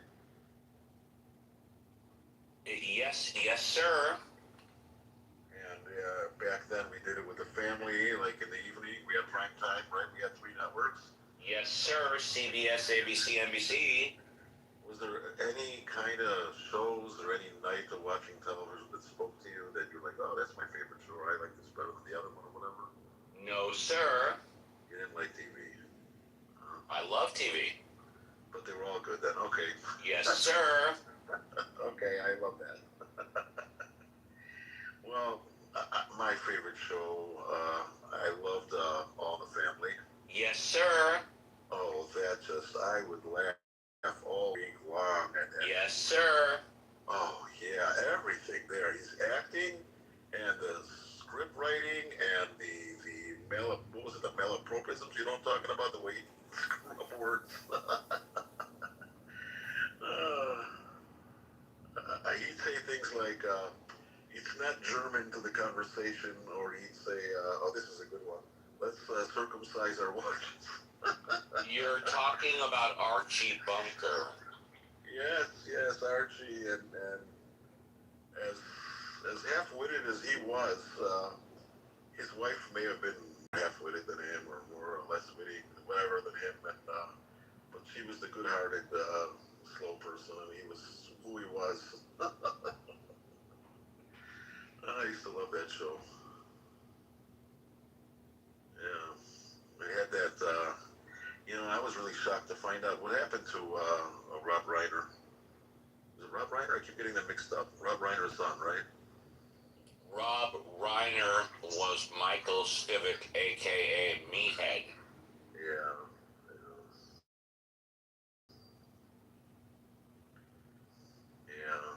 I wonder, because it was nuanced and it was the 70s, if they were just like one step away from him being Jewish. Because I think if he was Jewish on the show, it would have been just too much. It wouldn't have been.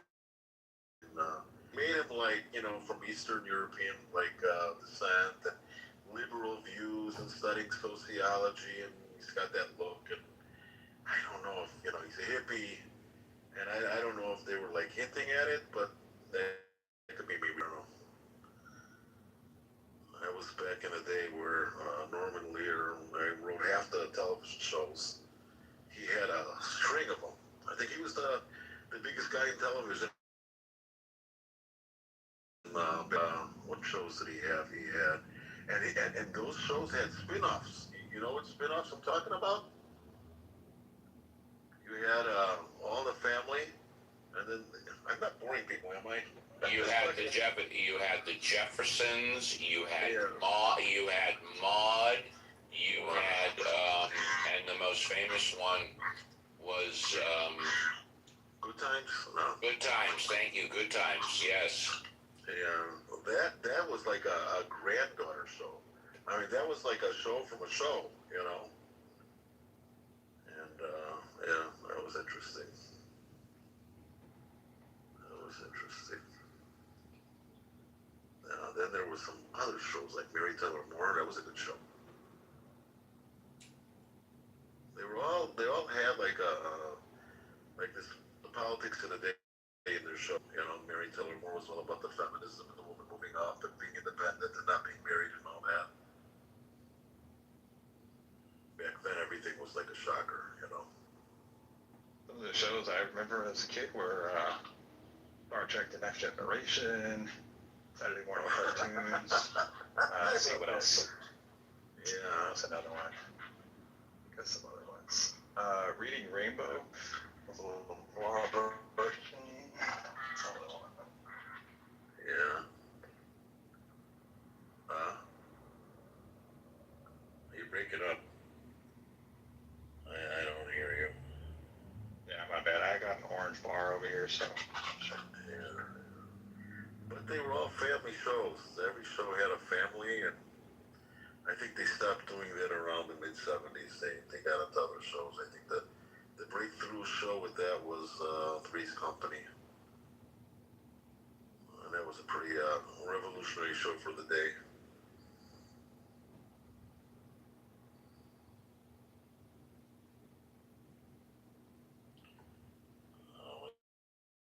Let's check it up here. Machiavelli, are you here? No. Just noticed I gotta plug my phone in. Yeah.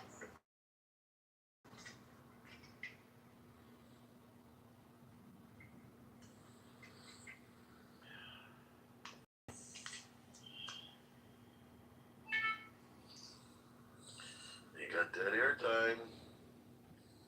So I'm just going. So anybody want to say something about the elections coming up? Or is that like we don't want to talk about?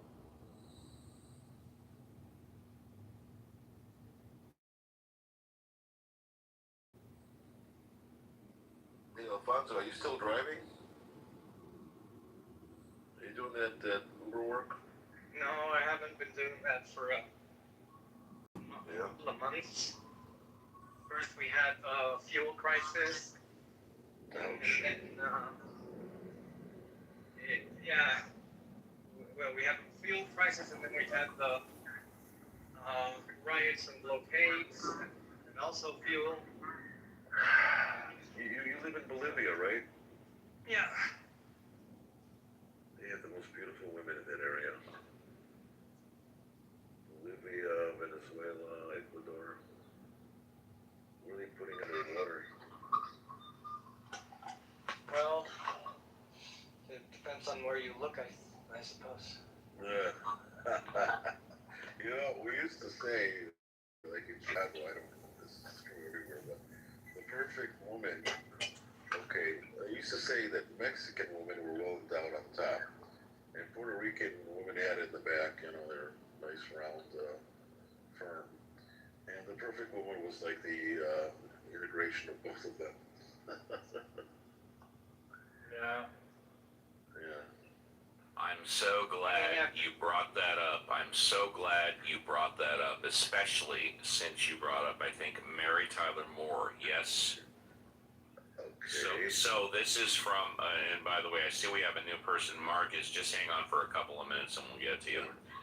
This is from Mary Tyler Moore, the very first show, the very first episode, when Mary goes to apply for a job. Check it out. And right this way. It's been filled. Do you have any idea when Mr. Grant will be back?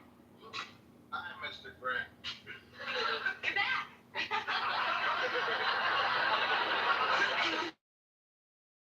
Look, Miss, I'm just about to have a drink and I wouldn't mind some company. Want one? Oh, no, thank you. I certainly wouldn't mind some company. Well, all right, I'll have a brandy Alexander.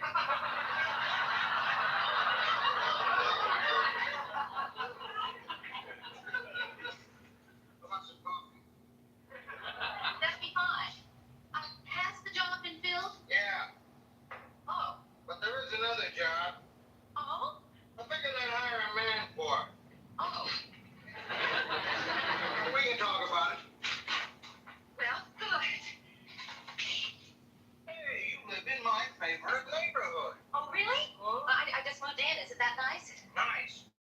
So the saloons in town are over there. How old are you? 30. No hedging. No, how old do I look? Why hedge? How old do I look? 30. What religion are you? Mr. Grant, I don't quite know how to say this, but you're not allowed to ask that when someone's applying for a job. It's against the law. Want to call a cop? No. Good. Would you think I was violating your civil rights if I asked if you're married? Presbyterian. Well, I decided I'd answer your religion questions. Divorced? No. Never married? No. Why? Why? You type? Mr. Grant, there's no simple answer to that question. Yes, there is. How about, no, I can't type, or yes, I can? There's no simple answer to why a person isn't married. How many different reasons can there be? 65. Parts per minute. My typing question. Yes. Look, miss, would you try answering the questions as I ask them? Yes, Mr. Grant, I will, but it does seem that you've been asking a lot of very personal questions that don't have a thing to do with my qualifications for this job. You know what? You've got spunk. Well, I hate spunk. Tell you what, I'll try you out for a couple weeks, see if it works out. If I don't like you, you don't like me? I'm fine. that certainly seems fair. What's the job? The job is that of associate producer. Associate Something wrong? producer? The job pays $10 less a week than a secretarial job. That'll be fine. If you can get by on 15 less a week, we'll make you a producer. No, I think all I can afford is associate producer. You can start tomorrow. Oh, well, that's just wonderful. So I'll see you tomorrow.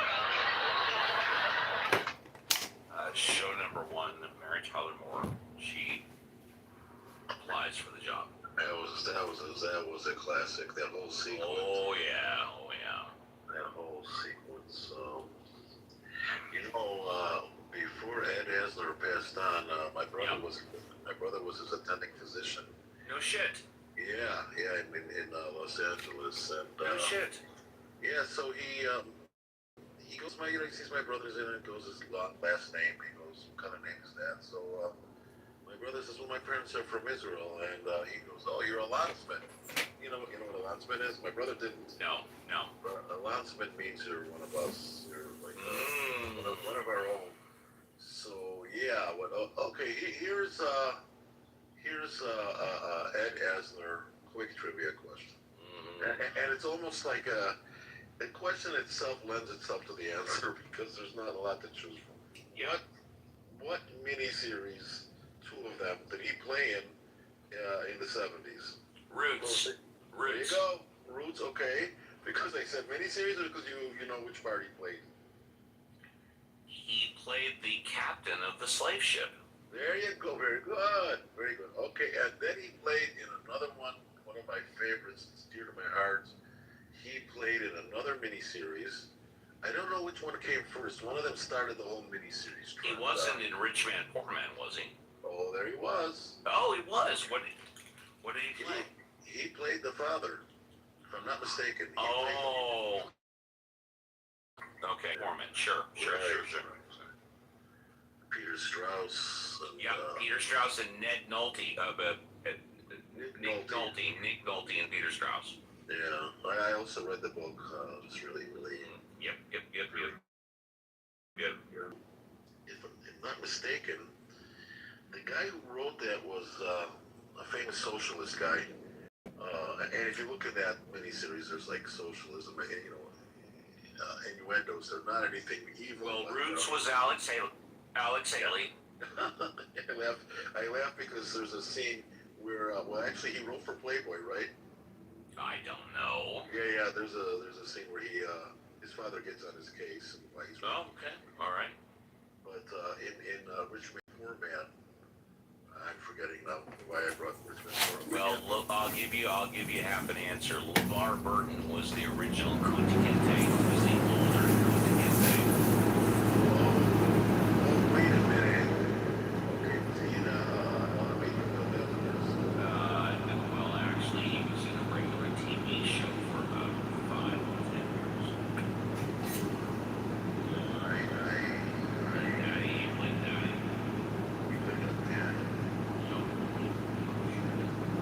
What about LeVar Burton? No, LeVar Burton was the original, was the younger Kunta Kinte, the older Kunta Kinte, who got his foot chopped off for trying to run. Oh, that was The last name is Amos, his first name Ed. Are you serious? That was What's the first name on Amos? John Amos. John Amos, yes. He played the older Kunta Kinte. Okay, wait a minute. Let me figure this out. Because that series came out in '77. Okay. And John Amos was the father in Good times, yes. He played the father there. Oh, okay, I see what this is. Yeah. Oh, man. I got it. Wow, John Amos. You remember this guy named No. he was almost he used to hang out with them. So Amos left times because like the direction of the shows where he thought it was picked up now because of what's his name? Jimmy Walker Dynamite.